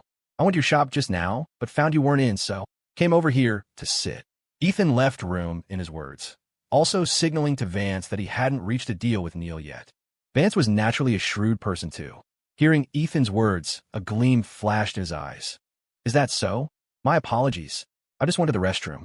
My clerk heard someone was selling a batch of computers, so I rushed back. What spec are you selling, Brother Ethan? Let me see, too. Vance laughed. Seeing Vance, Neil frowned, an unhappy look appearing on his face. Boss Hill, this is uncool. Didn't you see I was talking business with Brother Ethan? Barging into my shop and trying to cut in right in front of me. Isn't that a bit excessive? Towards the end, his tone turned colder. Their two shops were right next to each other, doing identical business. They stole customers and competed constantly. Vance brazened it out, scoffing. Boss Powers, you haven't closed the deal yet. How can you say I'm cutting in? Besides, who gets this business isn't decided yet. Neil's face was ugly, but he couldn't say much. He suppressed his anger, his expression returning to normal. Boss Hill, for you to swallow these 22 machines might be a bit difficult, Neil said calmly. Although he said this to Vance, it was meant for Ethan, meaning Vance's funds were limited. Not as financially strong as him, Neil Powers. Ethan was a veteran of the business world. He heard Neil's implication immediately, but he didn't mind another competitor. So he laughed. If Boss Hill is interested, sit down and chat too. Take a look at the spec list. Good, I'll look first. Vance pulled out a chair and sat down, disregarding that this was Neil's shop, Pioneer Systems. He picked up the list on the table, scanned it, and nodded. Cafe computers from a few years ago. Specs are okay, still usable. Brother Ethan, I'm quite interested in this batch. Are you selling individually or bundled? Ethan looked at Neil and smiled. Selling individually is too troublesome. I'm bundling. 22 computers, $8,000. And for all machines, our shop provides a 1-year warranty. Repair or replace if there are issues. Averaging just over $360 per unit. For these specs, that price wasn't high. Actually a bit cheap. Ethan estimated that if sold individually to personal customers, a single unit could sell for $500 to $600. If they had existing customers, there was definitely profit. Both bosses were insiders, so Ethan didn't mess around. He stated his bottom price directly. Hearing Ethan's price, Vance and Neil couldn't help but show slight joy. And hearing Ethan dared to offer a 1-year warranty, that was too good a deal. Usually, used computers were only warranted for 3 months. After that, repairs cost extra. A 1-year warranty truly tempted them. A slightly low price plus a 1-year warranty. As long as the computers worked, buying them was pure profit. Brother Ethan really knows business. His price isn't too high. I'll take it. Vance spoke up immediately. From the pricing, he sensed this young man wasn't simple. Knew how to handle people, knew business even better. Ethan smiled slightly. Make money together, right? If I asked too high, you wouldn't buy. Neil didn't want to be beaten by Vance. So he immediately said to Ethan, Brother Ethan, you daring to offer a year warranty shows great sincerity. And I'll offer a flat price. $8,500. Sell these 22 machines to me. After speaking, Neil glanced coldly at Vance. Let him steal this good deal. Vance huffed coldly, saying sarcastically to Neil, Boss Powers is generous. But Vance Hill, I've been doing this for years. I have some capital. Brother Ethan, I offer $9,000. Sell this batch to me. Neil's face went cold. He immediately shouted, $9,500, $9,800, $10,000, $10,200. The two went back and forth, constantly raising the price. The atmosphere was tense. The smell of gunpowder was strong. Neil narrowed his eyes, slammed the table, and shouted, $11,000. If Boss Hill adds more, I'll happily let you have it. Hearing the number 11,000, Tank's heart nearly jumped into his throat. $11,000. That was $11,000. An average family's annual expenses were only about $3,000 or $4,000. He had never seen so much money, nor could he imagine how high a pile of $11,000 would be. But this amount was enough to make an ordinary person happy for a whole year. Vance choked, opened his mouth, but finally calmed down. If he raised the price again, it wouldn't be very profitable. Might even lose a little. Buying it to work for free, $11,000 was already very high. Even if he sold them all, the profit would be thin. Not worth it. Businessmen don't do losing trades. Vance's face was dark and ugly. After thinking for a moment, he sneered, since Boss Powers is dead set on taking this batch, I'll be the bigger man. Business booming to you, Boss Powers. I have things to do, leaving now. Vance cupped his hands and stood up to leave. Since the deal failed, he didn't want to stay and see Neil's smug face. Seeing Vance leave, a relaxed smile finally appeared on Neil's face. Although $11,000 was high, there was still profit. Just less. But making Vance leave with a dark face, that money was well spent. He turned to look at Ethan and smiled. Brother Ethan, I keep my word. $11,000 it is. I'll buy your batch. Consider us friends. If there's business in the future, let's look out for each other, haha. Ethan just chuckled lightly, not showing much joy. He nodded. Boss Powers is a straightforward man. I'm happy to make friends with you. As the saying goes, one more friend, one more path. More friends, wider roads. I've always been one to make friends. Neil looked at him with appreciation. This young man's speech was watertight. Such composure was truly not to be underestimated. Are the computers at your shop today? Can I inspect them same day? Neil asked. They are. Anytime. Awaiting your arrival, Boss Powers. Ethan smiled. Then I'll go back with you later. As long as the machines have no issues. Neil stood up. He always acted decisively, never dragging his feet. Decisions were acted upon immediately. Brother Ethan, wait here a moment. I'll get some things. Amy, pour some tea for these two brothers. Neil shouted into the shop, then walked quickly into the back office behind the display counter. After he walked away, Tank looked at Ethan, his face full of worship, and whispered, Boss, that move was brilliant. Ethan Ford chuckled, patting his friend on the shoulder. Tank, remember this. If you're ever the seller, you have to master this technique. The scarcity principle is a marketing weapon. It's simple and practical.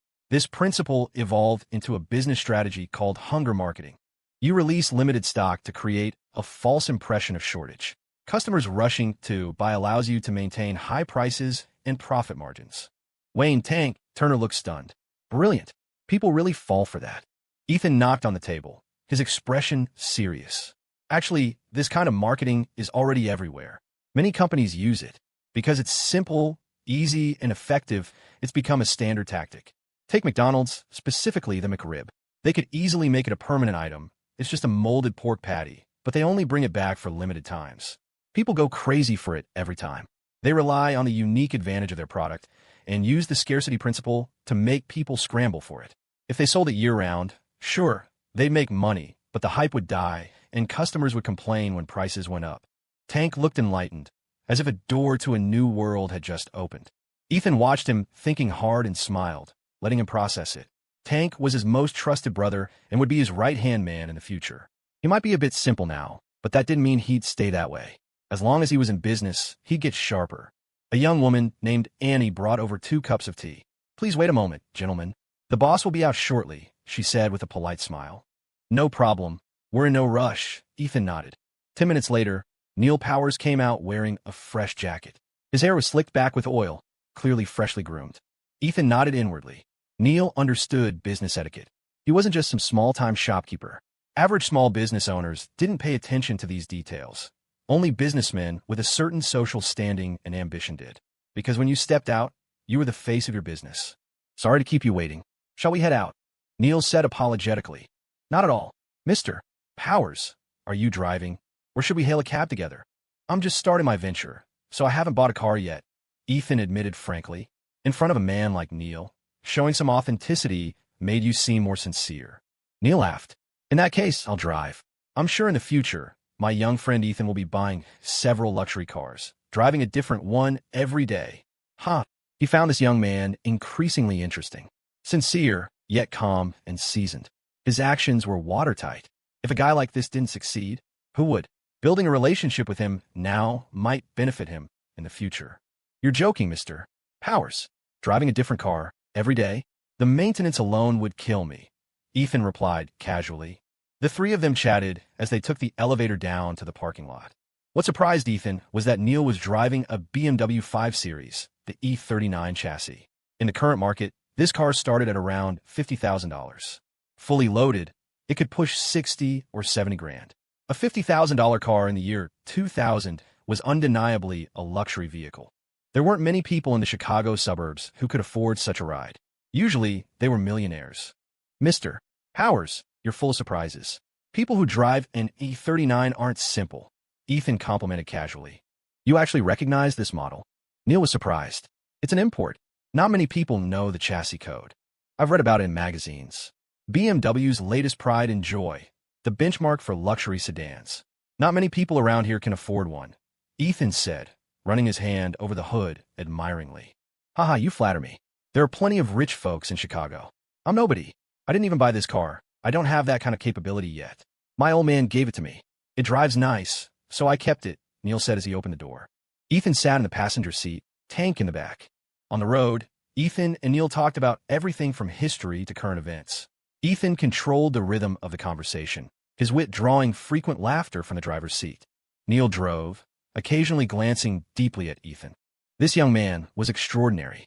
No matter the topic, Ethan had insight. He had a very firm, rational understanding of the future. From the internet to manufacturing, he seemed to see right through to the trends of tomorrow. To have such long-term vision and understanding of industry. He was no ordinary person. What was even more terrifying was discovering during their chat that Ethan was only 18, a student about to take his SATs. A monster. He was an absolute monster. How could such a young genius exist? Listening to Ethan talk confidently about the future of manufacturing, Neil's shock only grew. About half an hour later, the car arrived downtown and pulled into the alleyway, stopping in front of Ethan's shop. "Mr. Powers, this is my shop," Ethan said, getting out with a smile. Neil was immediately attracted by the storefront renovation. On the left was a simple, stylish red maple leaf logo that exuded a sense of technology. On the right was a concise introduction. Westford Electronics, computer repair experts. The minimalist and stylish facade instantly grabbed attention. "This shop is renovated beautifully," Neil exclaimed in surprise. "Mr. Powers, please come in. This is my turf. You can make yourself at home." Ethan laughed. "Huh, you're funny, Ethan. I wouldn't dare make a mess here." Neil strode toward the shop. Tank ran ahead to hold the glass door open for them. The moment Neil entered the store, he was stunned by the sight before him. Looking at everything in the shop, one word floated into his mind. Perfect. Then 2 words. Incredible. The shop wasn't huge, but it had everything. The functional areas were clearly divided, and the decor style of each area was harmonious and unified. Recessed lighting and LED strips created a warm atmosphere, exuding a minimalist, high-tech aesthetic everywhere. It was intoxicating. This was the art of design. This shop was amazing. "Ethan, this is your store? Which master designer did the interior for you?" Neil asked in astonishment. The more he looked at the shop, the more excited he became. It was incredible. Every detail was so comfortable to the eye. He had seen many retail stores and hotels, but this was the best design he had ever seen. Yes, the best. It was like a work of art, an absolutely forward-thinking aesthetic. "No master designer. I designed it myself," Ethan replied calmly. "What? You designed this yourself? This is your work?" Neil turned to look at him, dumbfounded, completely flabbergasted. Unbelievable. This young man knew interior design and could design such a stylish, tech-savvy shop.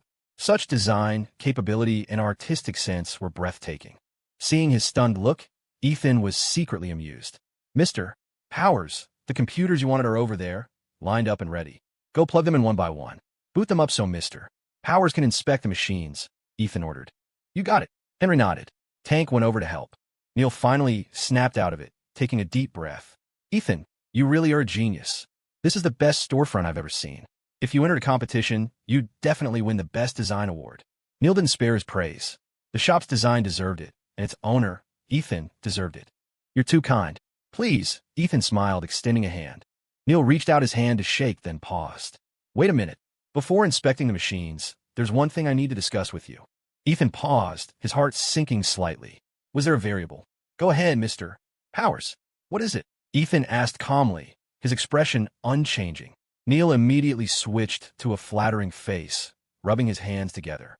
Could you help me design a shop like this, too?" Ethan, he thought it was something serious.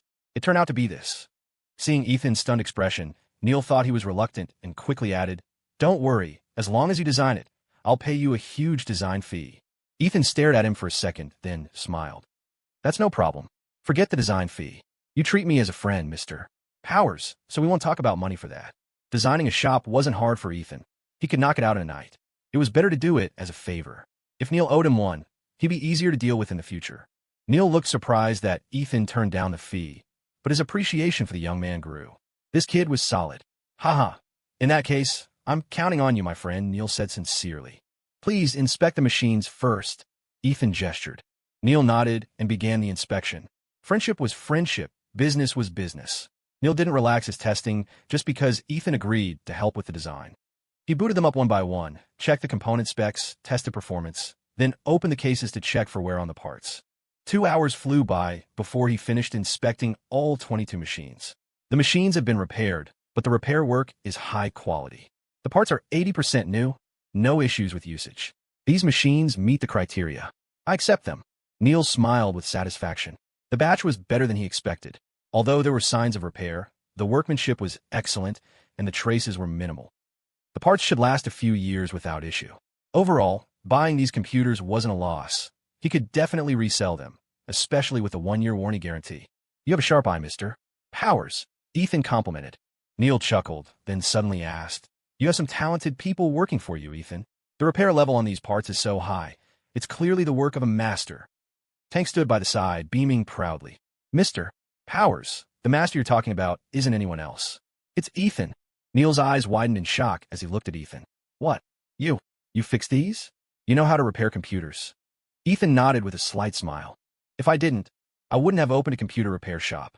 Wow, I didn't expect you to have such technical skills on top of everything else. A genius, Neil exclaimed. This young man knew so much. His future was limitless. Neil was even more determined to befriend Ethan. A genius like this was like a carp leaping over the Dragon Gate. Once the opportunity arose, he would be unstoppable. You flatter me, Mr. Powers. Next, shall we sign a contract? Business is business. We should follow the process, Ethan said humbly. Right, let's sign. Neil nodded. Ethan took out the prepared contract for him to review.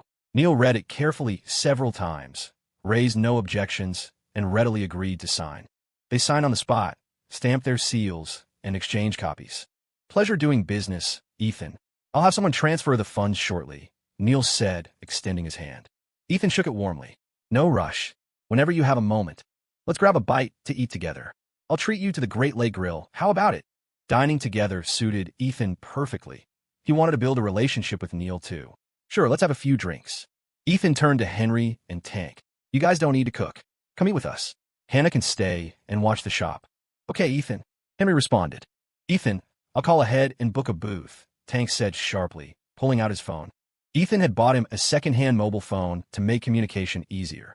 That afternoon, the group went to the Great Lake Grill for dinner. Ethan and Neil enjoyed the meal thoroughly. Both were relatively sincere people and found it easy to talk. After a few drinks, they were acting like old friends, ignoring the age gap. At the table, Ethan didn't talk business or career, just friendship. It was their first day knowing each other. Sometimes you couldn't go too deep. Ethan knew exactly how to measure the conversation against the stage of the relationship. Tank accompanied them the whole time, occasionally pulling out a notebook to secretly record Ethan's conversational techniques. Henry just kept his head down and ate, saying nothing, looking a bit reserved and nervous. The meal lasted over 2 hours, stretching until 6 in the evening before they parted ways. Neil called a friend to drive his car and offered to drop Ethan off, but Ethan politely declined. Sometimes you had to stop at the right point. Relationships needed to be built step by step, not rushed. It was a push-and-pull technique in business relationships. After sending Neil off, Ethan, Tank, and Henry returned to the shop. Shortly after arriving, Ethan received a text message from his bank. First City Bank, dear customer, your debit account ending in 2213 has received a deposit of $11,000,000. Current balance. Ethan saw the balance and was overjoyed. 11 grand deposited. Neil was efficient. He had earned a good amount repairing computers at Fatty Zhao's place over the last month, but the shop renovation had cost him about $5,000. The furniture was expensive for a reason. Leather chairs, sofas, 2 slabs of solid oak, flooring, ceiling work, and so on. Plus, stocking up on repair equipment had cost a lot. Now, with over $15,000 in the account, he had enough startup capital. He needed to order a batch of computer parts and do some marketing, which would take money. Ethan, what's the good news? Why are you smiling like that? Tank asked, poking his head over curiously. Ethan grinned. Neil's money came through. A clean $11,000. What? That's awesome.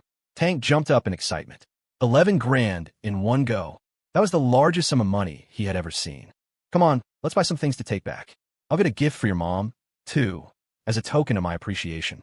Then we'll head to Fatty Zhao's and finish today's work, Ethan said. You got it. The two went to the Metro Mall for a round of shopping, wanted to bring some gifts home. Ethan bought 2 sets of clothes for his parents and some tobacco and wine for Grace's parents. By the time they finished shopping and got to Sal Higgins' shop, it was already 8 in the evening. Ethan walked in front, entering the shop, with Tank following behind carrying bags large and small. Mr. Higgins, how many machines to fix today? Ethan asked with a smile. Sal Higgins sat behind the counter. He didn't stand up to welcome them, speaking coldly. Oh, just one. Huh, no way. Just one on a weekend. Ethan narrowed his eyes at him. He sensed a change in Sal's attitude. He wasn't as enthusiastic as before. Just one left. Gary fixed the others, Sal smiled smugly. Mr. Higgins, that's not cool, is it? We agreed he was just an assistant and I would do the repairs. This isn't very ethical of you. Ethan said coldly. After more than a month, Gary Holt had indeed learned some things. He could fix simple problems now. But Ethan hadn't expected Sal to bypass him so quickly and let Gary do the repairs himself. Fatty Zhao was too impatient. Sure enough, it had come to this step, just faster than Ethan had anticipated. Hearing this, Sal's face turned colder. He stood up, straightened his clothes, and said, Ethan, Gary's been learning for so long. It's time he graduated. What's wrong with letting him test his skills? Besides, this shop is mine. The customers are mine. I can let whoever I want fix them. Do I need your permission? Tank's face flushed with anger. Bullshit. Mr. Higgins, you agreed before that only Ethan would fix the machines. Now you're giving them to Holt? What does that mean? You don't keep your promises at all. Is this how you do business? Sal sneered. Tank, when did I say I'd only give them to Ethan? Do you have proof? Did I ever say those exact words? Tank was so angry he couldn't speak, glaring at him. You want to punch that greasy, fat face right now. Enough, Tank. Ethan's face was calm as he stopped Tank's impulse. Mr. Higgins, speak your mind. Doing this, how do you expect us to cooperate in the future? A look of triumph flashed in Sal's eyes. So this kid has his day of reckoning too? That's what you get for not cooperating nicely with me. You still want to make money here? Dream on. As long as I have a replacement, you're useless to me. Ethan, why don't you consider my previous proposal? I'll pay you as a technical consultant. You only train people. For every person you train, I'll give you a bonus. How about it? You won't have to work so hard fixing things yourself anymore. Sal grinned sleazily, staring at Ethan, wanting to see his reaction. But Ethan's face remained calm, showing no fluctuation at the proposal. Hey, Mr. Higgins, you want me to step back behind the scenes just so you can pocket the repair money yourself, right? Ethan exposed his hypocrisy in one sentence. Sal huffed coldly, neither confirming nor denying. Ethan's mouth curled into a mocking smile. Let me help you train people so you can expand the business and make a fortune, and I just earn a labor fee? Mr. Higgins, aren't you dreaming a little too big? You think I'd agree to those terms? Sal shrugged indifferently. If you agree, we can continue to cooperate. We can make money together. If you don't, well, then I'm sorry. Starting tomorrow, you don't need to come in. With these words, Sal Higgins finally tore off the mask and broke ties with Ethan completely. He revealed his true purpose, to monopolize the repair money. He had long been envious of the money Ethan made from repairs. In just over a month, Ethan had made $7,000 or $8,000, more than Sal made selling computers. Such a huge profit was enough to make him greedy. Now that he had Gary Holt, he naturally didn't want Ethan taking that slice of the pie. Well, Ethan, make up your mind. Sal smiled smugly, feeling he had Ethan completely under his thumb. Ethan laughed coldly. Mind? I made up my mind that you can go eat shit. Sal's face flushed with anger. What did you say? Eat shit. Ethan enunciated clearly, smiling. I didn't like coming here anyway. Tank, let's go. Ethan turned and walked away without any hesitation. His own shop was opening in a few days anyway. He wouldn't have time to fix machines for Sal. And in the future, they would be competitors. Right behind you, Ethan. Tank grabbed his bags and quickly followed. Sal's face was dark as he waddled out the door, shouting at Ethan's back. Ethan, you ain't nothing. Ungrateful little punk. Tooey. On the way home, Tank was still fuming. Ethan, that fat bastard is too much. He made it clear he wanted to dump you and hog the repair money. Son of a bitch. Before, he said we'd handle the repairs, and now that he has that Holt kid, he kicks us to the curb. So shameless. Ethan rode his bike, his expression calm, not sharing Tank's rage. He had expected this to happen sooner or later. It was just a bit faster than he thought. Tank, there's no need to get angry at people like that. It just ruins your own mood. Remember, in business, there are no eternal friends, only eternal interests. No matter how tight you are with a partner, if the profit is big enough to tempt them, they will likely turn on you. Flipping on you is common. Plenty of so-called friends will stab you in the back at critical moments. Ethan spoke calmly. He had seen too much of this, experienced too much. That was why he became colder in business. When dealing with business people, you couldn't trust them completely. No matter how you cooperated, you always had to keep a card up your sleeve. Tank listened to Ethan's words and nodded heavily. Right, Ethan? I know. I'll remember that. He etched Ethan's words deep into his heart. All right, we made good money today. Cheer up, Ethan smiled. By the way, I see you and Sally have been getting close lately. Is there something going on? Tank's round face showed a rare, shy expression. There's a little bit of progress. Ethan, I followed your advice. I want to find her every day, thick-skinned, treated her to ice cream and snacks. She seems to accept me a bit now. I feel like there's hope. Ethan was surprised. Really? I didn't think you had it in you, you big lug. It's all thanks to your teaching, Ethan. Tank laughed simply, looking blissful. You'll have to keep at it. Sally. She might be a tough nut to crack. Ethan smiled. He had seen Sally. She was pretty, indeed one of the class flowers, but she liked to play around. She hung out with a lot of guys in the class. And he heard she was close with some guys from the next class over. The girl looked shrewd. Tank was naive and simple when it came to chasing girls. It might not be easy to win her over. Yeah, Ethan, I'll work hard, Tank said spiritedly. The two rode and chatted through the night, arriving back at the neighborhood before long. After parting with Tank in the compound, Ethan was in a good mood, humming a tune as he ran home. But when he opened the door, it was quiet inside. No sound of his parents talking. Huh, where did Mom and Dad go? Ethan scratched his head in confusion. Mom? Dad? He called out twice in the house. No response. Where could they be?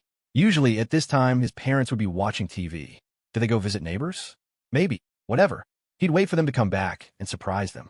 Ethan put his parents' gifts in his room, then hid the gift for Grace Miller in a bag and went across the hall to Grace's house. He knocked on the door. Is Princess Grace home? After a moment, rapid footsteps came from inside, and the door opened.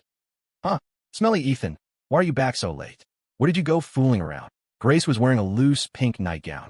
A pair of long, shapely legs were exposed beneath the hem. She was drying her wet hair with a towel, her exquisite face flushed red, her snow-white skin glowing pink, radiating the alluring charm of someone fresh from a bath. Ethan's eyes went straight immediately. Damn, Grace, you little temptress. Coming out dressed like this to seduce this old monk? I'll have to use my demon-subduing staff on you one day. Grace was drying her hair and didn't hear a reply. She glanced at him and realized Ethan's eyes were sizing her up. Her cheeks instantly reddened, and she glared at him. Smelly Ethan, what are you looking at? Cough, nothing. I was just wondering when I should buy a couple of toy planes to play with, Ethan said with a straight face. Planes? Why play with planes? Wanted to test out the landing strip. Grace paused, then looked down her chest. The loose nightgown covered everything. She suddenly understood his meaning. Detestable. Smelly Ethan, you're asking for a beating. Grace blushingly grabbed Ethan's right hand, put him in a joint lock, and secured him from behind. Ow, pain. Let go. Ethan pretended to cry out, though it didn't really hurt. But he felt his back pressed against something soft. Seemed not small. Is she having a second growth spurt? Seeing him cry pain, Grace let go and let him in. Spill it. Why are you back so late? Where were you? You smell like smoke and alcohol. Did you go drinking again? Grace put her hands on her hips, glaring at him like a strict wife. Ethan closed the door and looked up at the ceiling. Your parents aren't home? Let's talk in your room. Don't look at me like that. I had a business dinner. Couldn't help it. Grace pinched her nose in disgust. Business dinner? Instead of reviewing for exams? What the hell kind of business? They went into her room together and closed the door. Hey, how come your parents aren't home either? My parents aren't home. Did they go out together? Ethan asked curiously. Grace shook her head. I don't know where they went, but they definitely went out together. Oh, Ethan scratched his head, puzzled. Recently, he had indeed seen his parents going out with Grace's parents occasionally. He didn't know where. They never said anything when they came back. Forget it. He'd ask when they returned.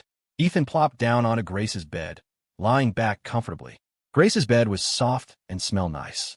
Smelly Ethan, you stink and you're sleeping on my bed? Get up. Grace bared her little tiger teeth, warning him seriously. Stinky man, stinky man. If I didn't stink, how could I be a man? It's fine. Let me lie down and rest. I'm exhausted today. Ethan laughed thick-skinned. No, get up. Grace climbed onto the bed, trying to pull him up. But Ethan grabbed the sheets and refused to move.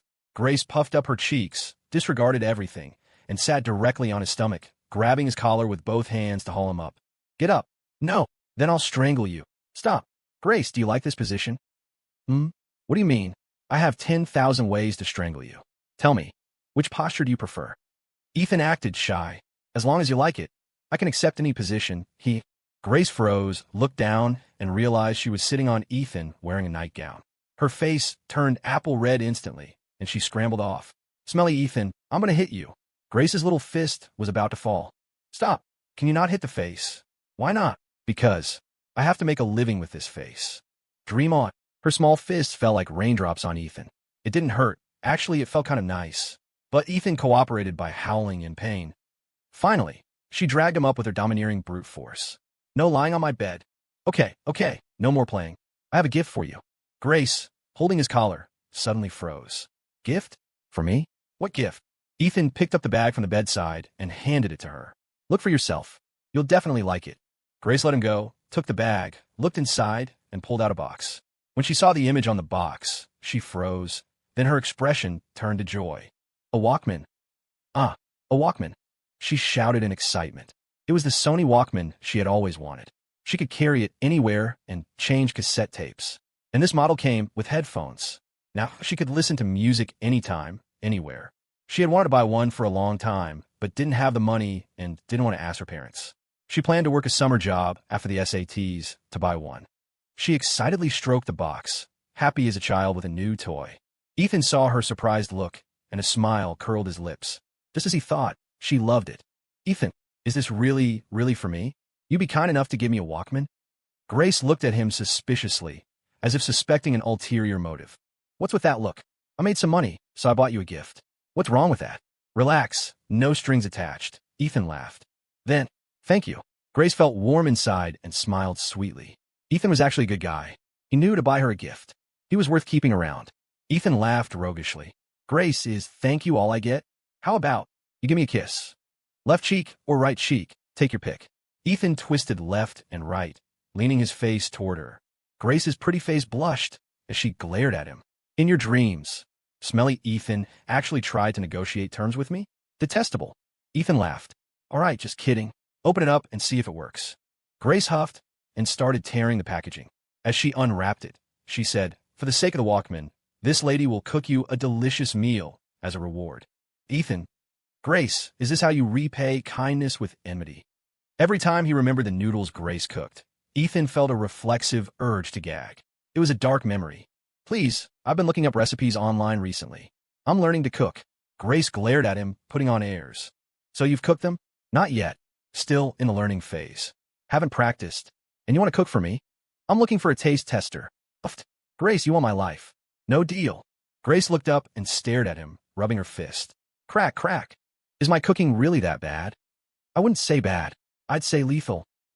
Okay, this isn't non-negotiable. We can talk about it. Smart choice. Now, can you take your hand off my neck? Grace satisfiedly lowered her hand and continued unboxing. After opening the box, a brand new Walkman appeared before her eyes, along with the headphones. So cool. Grace excitedly took the Walkman out, examining it with delight. Ethan leaned in, put in the batteries, put in a tape, tried turning it on. Okay, wait a sec. Grace scrambled off the bed, dug batteries and a cassette tape out of her bookshelf, ran back, and put the batteries in herself. What are you listening to? Ethan asked curiously. Karen Mock's actually, it's Karen Mock. It's so good, Grace tried to insert the tape, then scratched her head. How do you use this? How do I open it? Ethan took the Walkman. Let me see. You're forcing it. Forcing it? No way. I was putting in straight. You put in backwards. Not like that. You have to align it with this black slot first, then slowly slide it in. Don't use too much force or go too fast, it'll hurt. I mean, break it. You have to control your strength. Like this. Insert it slowly, push it deep, until you hear a click. Ethan demonstrated for her. Click. The tape was firmly seated in the Walkman. Grace beamed. It really works? Ethan, you're great at inserting things. Ethan couldn't help but sputter with laughter. Cough. You only just realized my talent? You can experience it properly in the future. Experience what? It's just inserting a tape. Don't let it go to your head. Grace rolled her eyes at him. Tape in, switch on. The machine whirred to life, and music flowed out. Suddenly, darkness falls. The world could suddenly have nothing. I thought of you. Grace hummed along with the song, her two long, smooth legs swinging up and down off the edge of the bed in time with the rhythm. The loose nightgown rode up unconsciously, and Ethan's eyes were glued to it. That was the promised land for men of ambition. If Grace wore stockings, that would be a finishing move, right? Ethan's brain filled with images of Grace in the absolute territory of thigh-highs, and blood rushed to his head. Can't do this. No man could withstand it. Ethan, want to listen together? It sounds better with headphones. Grace asked suddenly. Ethan gathered his wits and smiled. Of course. Let me hear. Grace plugged in a cord and shared one earbud with him. Ethan took it, put it in his ear, and sure enough, the sound quality was great. He lay back on the bed, listening comfortably. Because the cord wasn't long enough, Grace had to lie down too, right beside him. The two lay on the bed together, quietly listening to the music, immersed in the soul-touching voice. Ethan smelled the scent coming from Grace, body fragrance mixed with shampoo. It was refreshing and plucked a string deep in his heart. It was the feeling of a crush. Ethan turned his head slightly to look at Grace. From the side, he could see her exquisite profile, long eyelashes, sculpted little nose, beautiful lip line. Every detail was perfect, like a masterpiece carefully crafted by God. Grace really was beautiful, breathtakingly so. No matter which school she was in, she would undoubtedly be the top beauty. No wonder the line of guys chasing her or crushing on her could circle the track 10 times. Why hadn't he thought she was this pretty before? Was it because they were too familiar? Maybe. Distance makes the heart grow fonder, but proximity makes you blind to beauty. Grace, are you thinking about dating in college? Ethan chuckled and asked suddenly. Grace turned her head, looking at him puzzled. Why ask that all of a sudden? Just answer me. I don't know. Maybe. If nobody wants you, I can consider taking you in. Ha, Ethan, is your skin itching again? Kidding? This lady can't find a date? There are so many people chasing me. Plenty chase you in high school. Didn't see you date any of them? That's because none of them caught my eye. Okay. Standards too high. Oof, of course. The guy I like should be a great hero riding a multicolored cloud. You kidding? I can't fly. Want to consider the hero's sidekick? The kind that doesn't fly. No. Then enjoy being single forever. Smelly Ethan, I'll hit you. Grace flipped over, hands going for his neck, teeth bared, fiercely cute. Then she lifted her leg to kick him. Her cute little foot was smooth and round, toes like pearls. Eat my foot. Ethan's eyes lit up. Such a reward exists? He grabbed her leg, opened his mouth, and pretended to bite down. Grace was startled and quickly retracted her leg, puffing up her cheeks and glaring at him. Smelly Ethan, were you really going to bite? Are you a dog? Ethan, woof woof Grace, underscore. Smelly Ethan, you pervert. Thanks for the compliment. I'm honored. Damn it, I'll strike first. Whoa, Grace, you're actually biting. Grace clamped her legs firmly around him, grabbed his right arm, and bit down. Ow! Ethan yelped in pain and quickly used his left hand to tickle her waist. Grace feared nothing but being tickled. The moment Ethan started, she had to let go, laughing, trembling like a flower in the wind. So ticklish. Don't tickle me. See if you dare bite me again. Smelly Ethan, I'll fight you. The two tickled and wrestled, laughing and shouting. Ethan tickled her, and she used her hands to block. Suddenly, she pulled Ethan's hand upward, and it landed right on her chest. Ethan froze. He felt like he had grabbed something. Soft. He squeezed. Why is it so soft? He looked down. Grace felt the rogue hand and looked down at the same time. For a moment, both of them froze. Grace blinked. Then her face flushed as red as an apple. Smelly Ethan. Grace, listen to my defense. No, listen to my explanation. Bam. Ethan was kicked off the bed. Grace stood up, face burning, looking ashamed and angry, ready to terminate Ethan on the spot. Ethan naturally wouldn't wait to die. He scrambled up and used a chair as a shield. Grace, calm down. I really didn't mean to. Grace rubbed her fist. Wait until my fist hits you. It won't be on purpose either. Explain it to my knuckles. Ethan twitched his mouth. Run now or die here. Grace, it's getting late. I gotta go. Bye. See you tomorrow. Ethan finished speaking and bolted, opening the door and rushing out at top speed, closing it behind him. Grace gritted her silvery teeth, blushing to the roots of her neck. Detestable. Let that smelly Ethan take advantage again. Why did I say again? Then she recalled the scene where Ethan kissed her in public a while back, and her cheeks burned even hotter. Smelly Ethan. See if I don't fix you tomorrow. She huffed arrogantly, lay back on the bed, staring at the white ceiling, her heart racing for some reason. She turned to see the pink pig plushie on the headboard, grabbed it, and ruthlessly kneaded its face into various shapes. Squeeze you to death, smelly Ethan, always bullying me. But no matter how she squeezed, the pink pig always wore a smile. Now that smile looked a bit mocking. Grace angrily pulled at its face, still smiling. Detestable. On the other side, Ethan escaped from Grace's house and prepared to go home. As he reached his door, he saw it ajar and heard voices inside. Mom and Dad are back. Ethan was about to open the door when he heard his father, Frank Ford's, low voice. Tina, you know our family situation. We really don't have money. Mary has been seeing doctors recently, spent a lot, and we still owe medical bills. Can you lend me a little? Hearing this, Ethan was struck as if by lightning. He froze in place, not pushing the door open. Mom is sick. Then a sharp, mean voice rang out. Brother-in-law, where would I have money? Don't look at me having 2 clothing stores. I don't make any money every month. I don't have money to lend you. Ethan looked through the crack and saw the middle-aged woman speaking. It was his Aunt Tina. Her family ran clothing stores.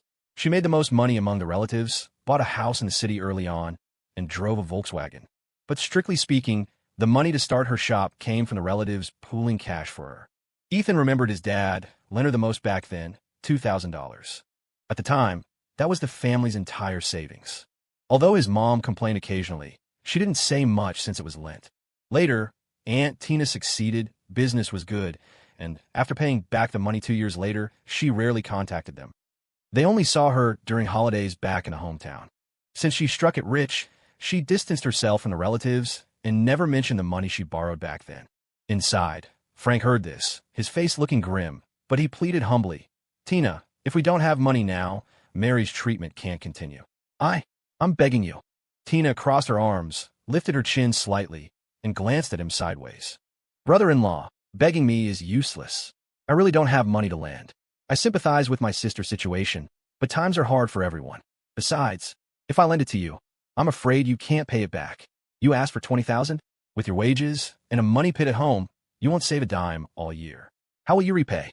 Isn't this just asking me to give you money for free?" Frank's face looked even worse. He whispered, pleading, No, as long as you lend it, I'll work 2 jobs, I'll definitely pay you back. When Ethan goes to college, he can work part-time too. We'll pay you back soon. We just can't get over this hurdle right now. I really beg you, for the sake of us being family for so many years, for the sake that I helped you before, please." Standing at the door, Ethan's body trembled. He clenched his fists. His father had stood tall his whole life. He had never begged anyone so humbly. His father's words were like knives stabbing into his heart. Ethan didn't blame them at all. He only felt heartache. He hated himself for not sharing any of their suffering. Tina raised an eyebrow. "You lent me $2,000 back then, and I already paid it back. I don't know your family anything. Besides, that kid Ethan, he's never been bright. His grades are average. Get into college? Even if he gets in, it won't be a good school. Expect him to earn money? If he can earn his own tuition, it'll be a miracle." Frank sighed heavily, his voice hollow. "Really? You can't lend anything? If $20,000 won't work, any amount will do. I really just want to beg you. Help our family over this hurdle. Just this once." Tina looked cold. "No, I really don't have money to lend you. All right, it's getting late. I should go back. I'm busy with work, lots of things to do. Don't call me unless it's urgent. I might not have time to answer." That's it. She stood up to leave before she even finished speaking. Tina walked toward the door, muttering under her breath, "Lend money, my ass. Even if I had money, I wouldn't lend it to you people." She pulled the door open and was startled by a figure standing right there. "Huh, Ethan?" Ethan looked at her calmly. "Yeah, leaving so soon, Aunt Tina? Not staying a bit longer?" "Oh, I have things to do. Another time." Tina glanced at Ethan, then walked straight past him, heading downstairs. Ethan looked back at her and shook his head. Relying on such snobbish relatives for help was hopeless. Ethan walked inside. "Dad, I'm home." Frank's worried face squeezed out an ugly smile. "Son, you're back. How was studying today?" Ethan looked at him and sighed. "Dad, why did you hide it from me?" "A what? Hide what?" Frank's eyes showed panic. "Why didn't you tell me Mom is sick?" Ethan asked calmly, without a hint of blame in his voice. He knew his parents had given too much for this family. His father carried the whole house on his shoulders. For his mother, this proud man had put down all his dignity to beg and plead. Ethan didn't blame them at all. He only felt heartache. Frank froze. Father and son looked at each other in silence for a long time. The atmosphere was oppressive, like a heavy dark cloud over them. "You know everything? You know everything?" Frank looked at Ethan, a bitterness on his face. "Yeah, I heard it all at the door." "Where is Mom now?" Ethan asked. "She's at the hospital getting checked. George and Lily are there with her." Frank sighed, sitting down to smoke. His back looked even more hunched in the smoke. What kind of illness is it?" "Brain tumor. We checked before, luckily it's still benign, but if we don't operate, it could turn malignant. But the surgery, it costs at least $15,000 or $20,000. Frank said helplessly. Ethan didn't hesitate. "Dad, let's get Mom the surgery immediately." "Son, we don't have that kind of money." Frank sighed. "I do." "Huh? Son, are you joking? This is $15,000, not $15. "Dad, I really have it." Ethan pulled out his phone, opened the text message, and handed the phone to him. Frank looked at him suspiciously, took the phone, saw the content of the message, and jumped. He looked at the numbers, dumbfounded, completely flabbergasted. "My God, son, where'd you get so much money?" Frank felt a tidal wave in his heart, shocked enough to drop his cigarette. This is money I earned repairing and selling computers. I was going to surprise you guys today. I plan to use this to open a shop, but now let's use it to treat Mom first. No amount of money is more important than Mom's life, Ethan said deeply. He clenched his fists, nails digging into his palms. This time, he wouldn't have regrets. No matter what, no matter the cost, he would save Mom. Frank looked at the phone, then at Ethan, looking dazed, still in disbelief. But then, a smile finally broke on his face. His son was capable, so capable, beyond expectations. This money was a lifeline for the whole family. Okay, let's go to the hospital right now. Half an hour later, Frank and Ethan arrived at the hospital. In the infusion hall, they saw Grace's parents and Mary Ford. Mary saw Frank had brought Ethan and her expression changed. Why? Why did you bring Ethan? Ethan gave a bitter smile. Mom, you still want to hide it from me? Mary forced a smile on her pale face. Ethan, Mom's fine, just a little stomach trouble. Mom, no need to say it. Dad told me everything. I'll go handle the admission paperwork in a bit. Ethan shook his head and laughed. Even at this stage, his mother wanted to hide her condition just so he wouldn't worry and mess up the SATs the day after tomorrow. Mary glanced at Frank and smiled bitterly. Son, hospitalization costs a lot. The doctor said as long as I rest well, I don't need surgery. Frank interrupted. Don't worry about money. Our son is successful. He made a huge sum of money without making a sound. Huh? What? Mary froze. George Miller and Lily Miller were also stunned. Ethan made a huge sum of money. Ethan took out his phone and bank card, showing her the phone screen. The cash balance of over $15,000 left Mary dumbfounded. Son, where did you get this money? You didn't do anything illegal, did you? We're poor, but we can't do those things. Mary turned even paler. The amount terrified her.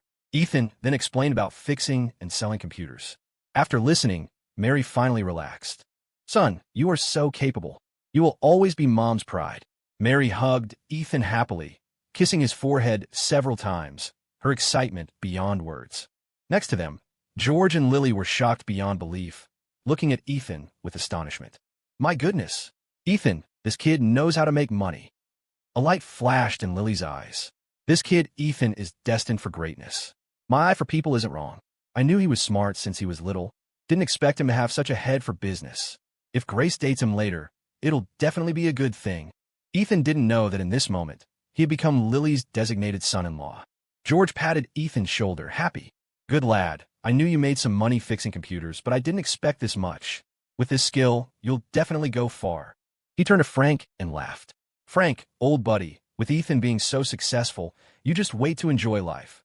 Frank's heart was blooming with joy, grinning from ear to ear. Enjoying life comes later. I'm just a working man. I just hope Ethan can be even more successful, become a talent. Then I'll be satisfied. There are no parents who don't want their children to succeed. Seeing Ethan make so much money at such a young age, he was greatly comforted. Enough talk. I'll go admit Mary. We'll arrange surgery as soon as possible. Stop it from turning malignant, Frank said quickly. Dad, I'll go with you. You go find a doctor for the admission slip. I'll go withdraw money, Ethan said. Okay. Father and son split up. Ethan went to a nearby ATM and withdrew $3,000 cash, enough for the deposit and meds, then rushed back. With money, the admission process went smoothly. Holding the admission slip, Frank finally let out a sigh of relief. It was like part of the pressure vanished instantly. Ethan handed the bank card to his father and instructed, Dad, take this card. The password is my birthday. Spend whatever it takes to cure Mom. If you need cash, go to the ATM. If it's not enough, you have to tell me. I'll find a way. Frank took the card, seeing Ethan's serious expression. In this instant, he felt his son had grown up. His son was a man now. His eyes grew moist, and he said with relief, Okay, Dad knows.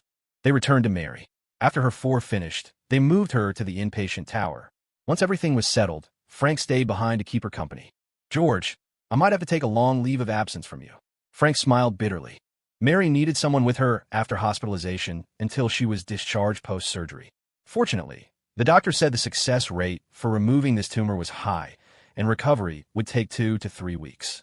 The worst thing for this illness was delaying. Delay meant it could become cancer. Cancer meant painful, long treatment with low cure rates. So, a benign tumor was a blessing in disguise.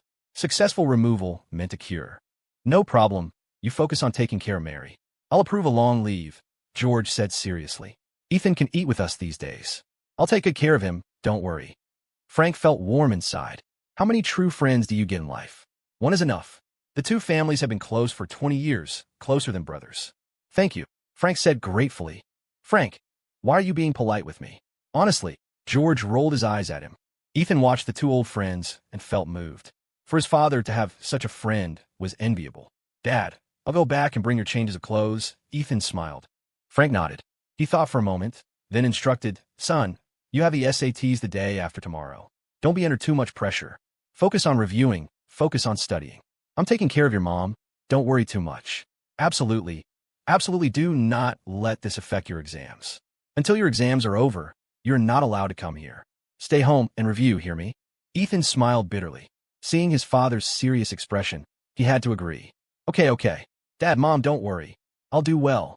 After more instructions from Mary to study hard, thousands of soldiers crossing a single log bridge, getting into a good college depended on this. Ethan finally left with Grace's parents. Back home, Ethan packed clothes for his parents and rushed back to the hospital. By the time he finished running around and got back home, it was midnight. Ethan dragged his exhausted body onto the sofa and collapsed. Physically and mentally drained, he almost fell asleep right there. A knock at the door pulled him back from the trance. Who is it? Ethan rubbed his aching temples and got up to open the door. Ethan, it's me. Grace's crisp, melodious voice came from outside. Hearing her voice, Ethan instantly felt a bit more energetic. He opened the door to find Grace standing there in a loose nightgown, looking pretty. Grace, why aren't you sleeping? Ethan asked, surprised. Aren't you up too? I saw your living room light on. Knew you weren't asleep. Grace walked in with her hands behind her back, making herself at home. Ethan followed her. Just finished busy work.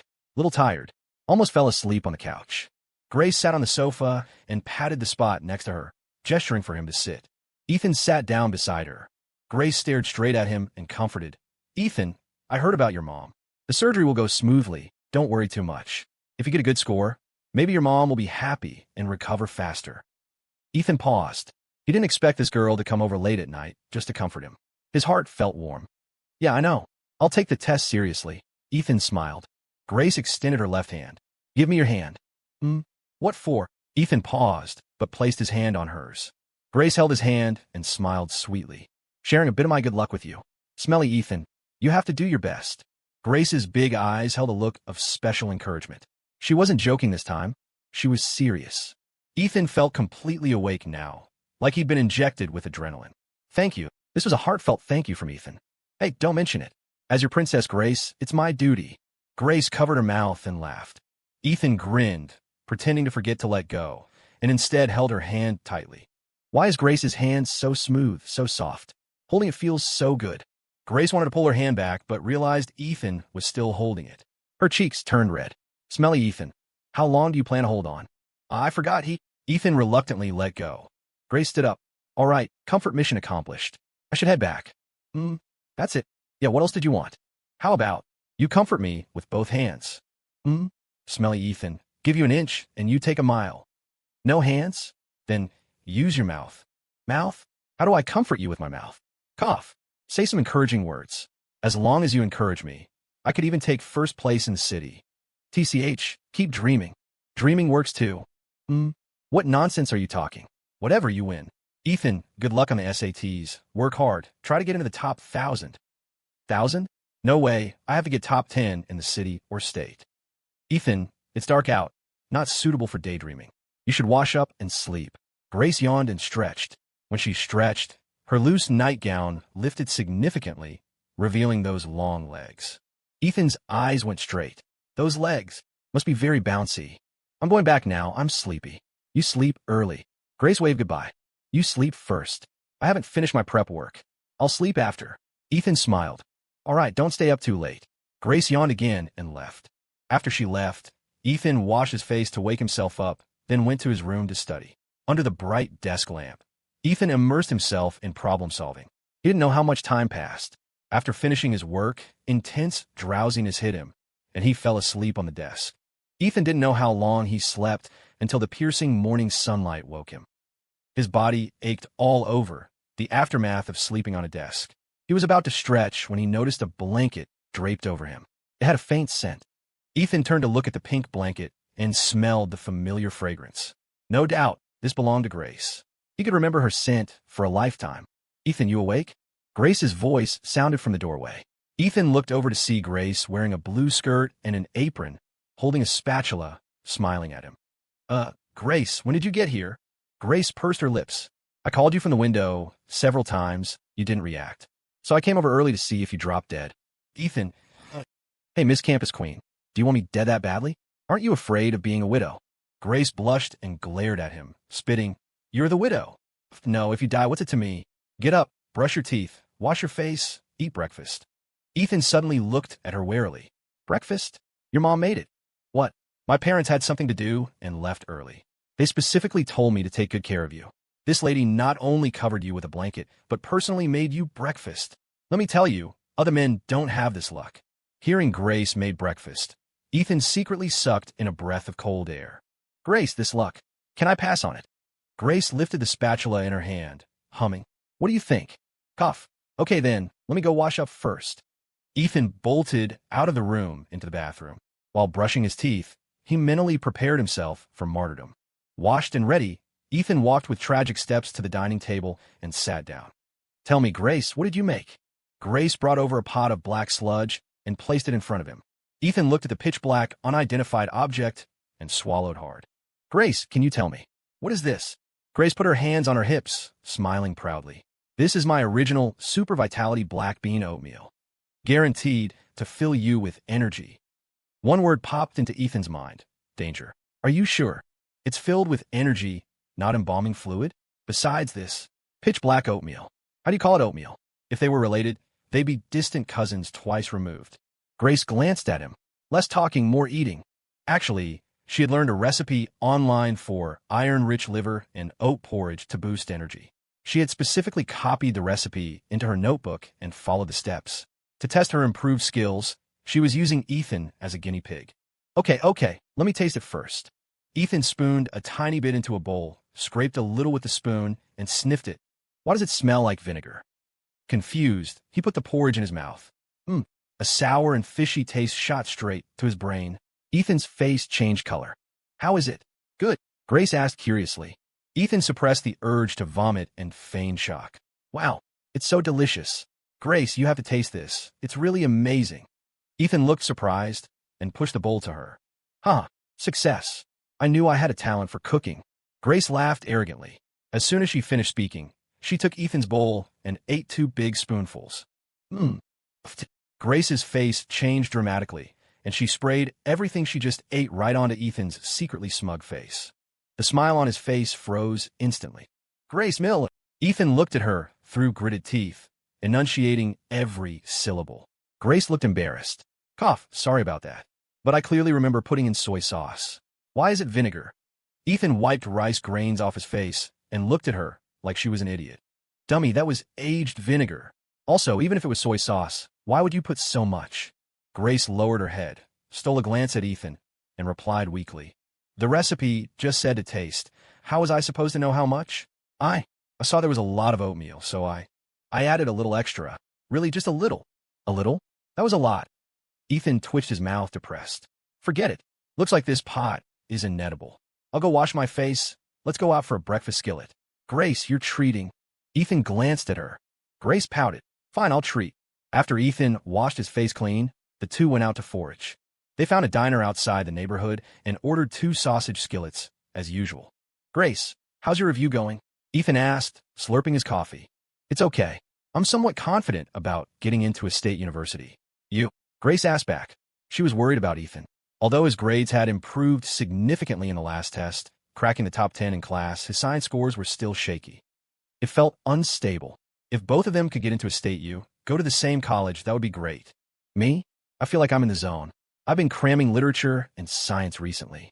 Should get a good score. Ethan smiled slightly. You're that confident? Grace was surprised. Of course. Ethan smiled. Since the last test, he had done targeted practice. Recently, on mock exams, he was getting near perfect on science. For literature, he focused on the essay sections. Getting a high score wouldn't be a problem.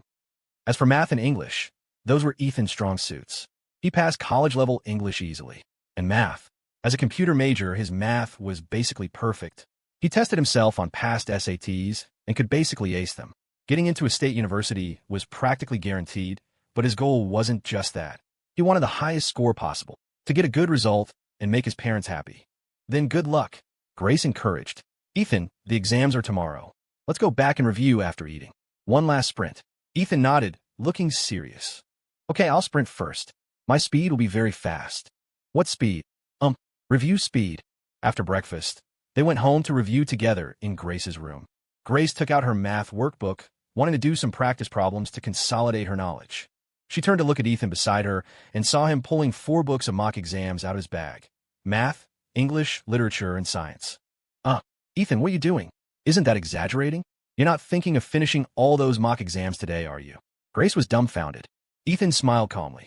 Yeah, is there a problem? I've done half of these 4 books already. I should be able to finish the other half today. Finishing these makes it a sure thing. Grace said, stunned. I don't believe you can finish them. Ethan rolled his eyes. What's hard about it? A mock exam, 90 minutes per subject. That's 6 hours for 4 subjects. Doing 2 rounds is 12 hours. Should be no problem, maybe even faster. Grace looked at him like he was a lunatic. Ethan, are you crazy? 12 hours.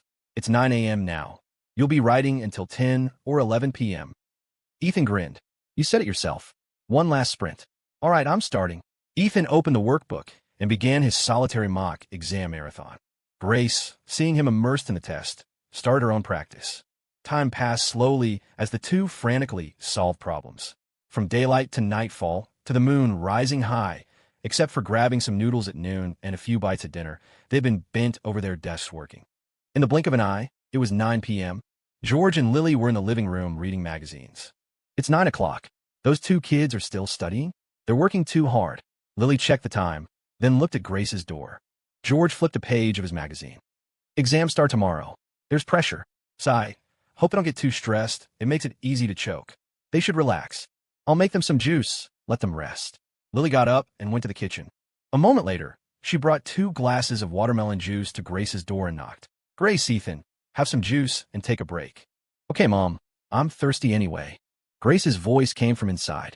Lily pushed the door open to find Grace slumped in her chair, eyes glazed over, while Ethan was still furiously writing. Here, you 2 worked hard today. Drink some juice, ease up. Lily put the juice on the desk. Grace rubbed her aching temples. It is tiring. Doing problems all day, my head is spinning. She picked up a glass and gulped it down. Ethan, want some? Grace looked at Ethan. All day, although they were in the same room, they hadn't said more than 10 sentences. Ethan had been doing problems continuously, high-intensity mock exams.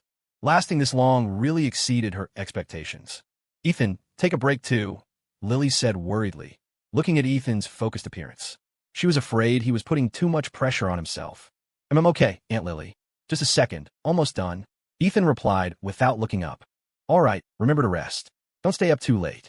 Tomorrow is the real battle. You need to save your energy, Lily instructed. Okay, Aunt Lily, I know.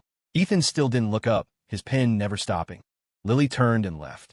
Half an hour later, Ethan finally put down his pen and let out a long breath. 2 rounds of mock tests, finally done. He hadn't experienced this crazy problem-solving feeling in a long time. This state of total immersion was wonderful. He didn't feel tired while writing. But now that he was done, a wave of exhaustion washed over him. The fingers of his right hand felt sore and swollen from holding the pen for so long. Grace exclaimed from the side, Ethan, I didn't think you had it in you. You lasted longer than I expected.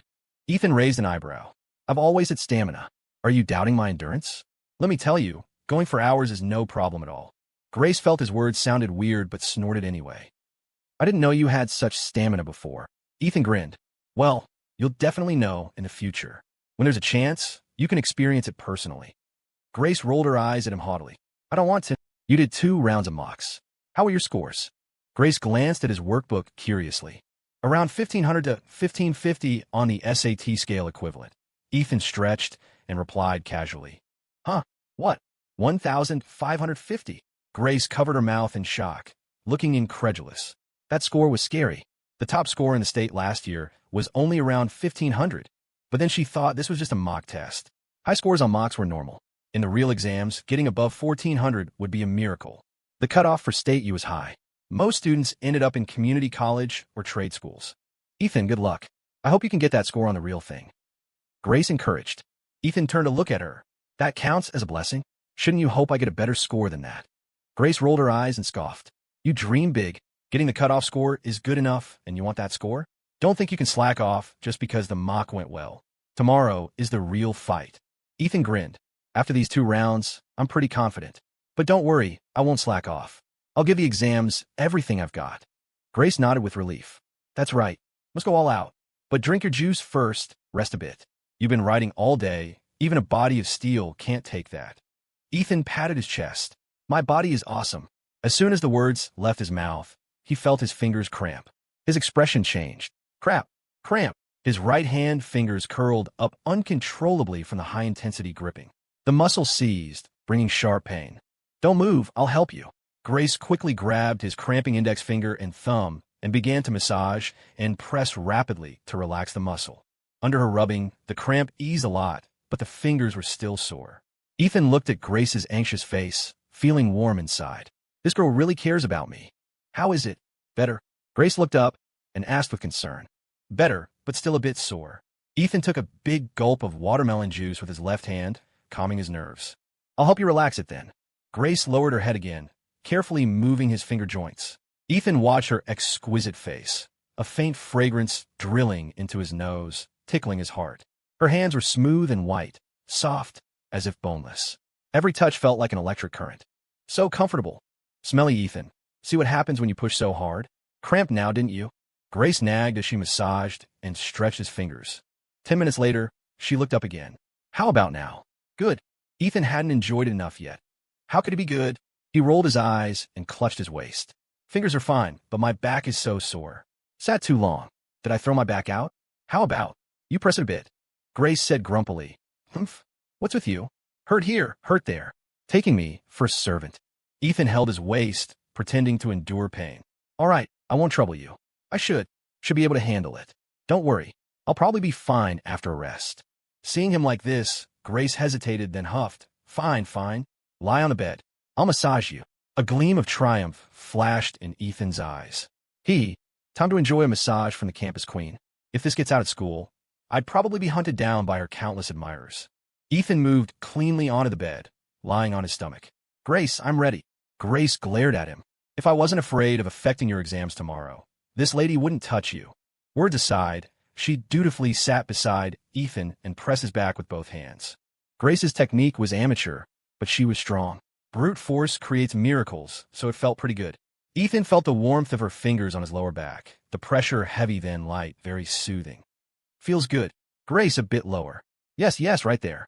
Harder. In the living room, Lily had just finished washing up and was getting ready for bed when she heard strange noises coming from Grace's room. Honey, what are they doing in there? Lily asked curiously. George put down his magazine. I don't know, but it's late, they should rest. If they don't sleep well, they won't have energy for the exam tomorrow. It'll affect their performance. He got up and walked over, but froze at the door. What's wrong? Lily saw his expression and walked over curiously. She reached the door and froze too, hearing the sounds inside. Gra. Grace, faster. Yes, faster. That feels so good. I'm going fast already. Or should we switch positions? Sure. How about you get on top of me? Try that position. Okay, but don't move around. Let me do the moving. George and Lily looked at each other, expression shocked. What are those 2 kids doing? George pointed at the door, stunned. Lily quickly pushed the door open, only to see Grace sitting on Ethan's legs, massaging his back. Mom? What's wrong? Grace asked blankly, seeing her parents burst in. What are you doing? Lily secretly let out a sigh of relief. Oh, Ethan said his back was sore, asked me to help press it. Grace replied seriously. I thought you guys were. Mom, thought we were what? Cough, nothing. All right. You guys continue. Rest early after you're done. Lily quickly closed the door. George looked weird. Cough, looks like we misunderstood. All right, let's go to bed. Lily shook her head and laughed. Guess I worried too much. But these 2 kids are growing up. Looks like I'll need to teach them some of that knowledge later. Safety first. Inside the room, Grace scratched her head in confusion. What was with Mom's look just now? Why was it so weird? Ethan secretly laughed. Aunt Lily probably misunderstood something. Yeah, probably just surprised you were willing to give me a massage. Come on, let's continue. Ethan lifted his waist, moving to a more comfortable spot. Grace suddenly noticed his waist seemed perfectly fine. Is this smelly Ethan tricking me? Grace, don't just stare. Let's keep going. Ethan grinned. Seeing his face, Grace guessed about 70 or 80% of it. Fine, smelly Ethan, order me around. You want a massage? I'll give you a good one. A cunning glint flashed in Grace's beautiful eyes. Okay, let's continue. Lie flat now. I'm going to demonstrate some Thai massage. Grace pinched the soft flesh at his waist and twisted. Ow! Ethan cried out in pain, his face changing color. Then Grace grabbed his legs and bent them upwards, nearly folding him in half. Crap! Pain! G'dah! Grace, what are you doing? Grace huffed. I'm using Thai techniques to massage you. Bear with it. No. Ow! After being tortured by Grace for 10 minutes, Ethan used a bathroom break as an excuse to finally escape, sprinting back to his own room. This girl is strong. Ethan lay on his bed sucking in cold air, body aching all over. At least she didn't disassemble his bones. Ethan, didn't you say you were going to the bathroom? Why did you run? Grace's bell-like laughter rang from outside the window. Ethan got up, opened the window, and saw Grace leaning on the sill, looking smug. Cough, it's too late today. Exams tomorrow. No more massage. Ethan laughed dryly. Oh my, I haven't finished my Thai techniques yet. How can we just leave it? Grace, another day. Another day. All right then, Ethan. Welcome to come play again next time. Grace gave him a seductive glance, then closed the window. Ethan got goosebumps all over. Let you massage again? Don't want to live? Absolutely no next time. The night passed without words. The next morning, Ethan was woken up as usual by the thumping on the window. Ethan, wake up. Ethan opened his eyes, rubbing the sleep away. Since Grace started waking him up every day, he had thrown away his alarm clock. Why use a clock when a campus queen wakes you up personally? He got to enjoy a unique wake-up service every day. I know, Ethan responded, getting up to open the window. Grace was tying her ponytail by the window, as always, her beautiful face radiating youth. Morning, Grace. Morning, smelly Ethan. They greeted each other. Grace finished tying her hair. Today is the first day of the exams. My mom made a big breakfast. Come eat. We'll go to school after. Grace was extra serious today, not joking around with Ethan. Ethan could see she was under pressure. The exams were here. Most students were bound to be nervous. But Ethan wasn't taking the SATs for the first time, and he had confidence, so he wasn't nervous at all. Okay, I'll wash up and come over. Ethan smiled. Closing the window, Ethan jogged out to wash, spent a few minutes getting ready, changed into new clothes, grabbed his bag, and knocked on Grace's door. The door opened. Grace was wearing her loose school uniform, as usual. Although she looked youthful and pretty in it, it completely hid her perfect figure. If she were a pleated skirt uniform, that would be a knockout. Ethan's heart stirred, looking forward to seeing Grace in different outfits. What are you staring at? Come in. Grace saw him, smiling foolishly, drooling slightly, with a perverted grin. She rolled her eyes. Okay. What grand breakfast did Aunt Lily make? Seafood bisque, scallion omelets, and crullers. Wow, so fancy. I'm drooling. My mom went to the seafood market early this morning to buy crab and shrimp for the soup. Worked hard on it. They sat at the table and began to feast. Eat slowly, there's time. Lily came out of the kitchen smiling. Aunt Lily, your cooking is amazing. This breakfast smells so good. Ethan praised loudly. Eat more if you like it. There's plenty. Lily was happy. Ring, ring. Suddenly the landline rang. Lily went to answer it, then called out, Ethan, it's your dad. Got it. Ethan put down his bowl and chopsticks and walked over to take the phone. Hey, Dad, what's up? Son, today is the first day of exams. You have to do your best. Take it seriously, but don't stress too much. As long as you give it your all, the score doesn't matter, just have no regrets. On the phone, Frank taught earnestly. Ethan knew his parents' biggest hope was probably these exams. Getting a good score to justify 3 years of high school. Getting into a good college to have a brighter future. Okay, Dad, I know. Don't worry, I'll do my best. Ethan nodded heavily. Good. Father and son chatted briefly about Mary's surgery. After the doctor's consultation yesterday, they decided to operate the day after tomorrow. That was the day after exams finished. After chatting for a while, Frank hung up, not wanting Ethan to worry too much about it and affect his performance.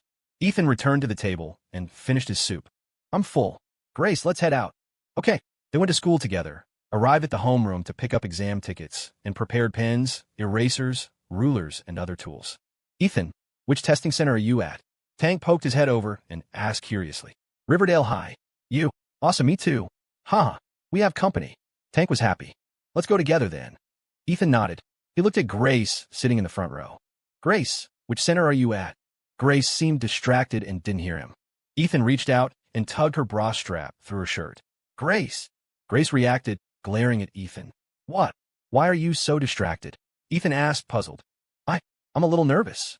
Grace smiled bitterly, admitting it. She had felt the pressure of her parents' expectations for a long time. The greater the expectation, the greater the pressure. Today, she felt like her soul had left her body. Give me your hand. Ethan smiled and extended his right hand. Grace paused but placed her hand in his. Ethan held her hand. Last time you gave me luck.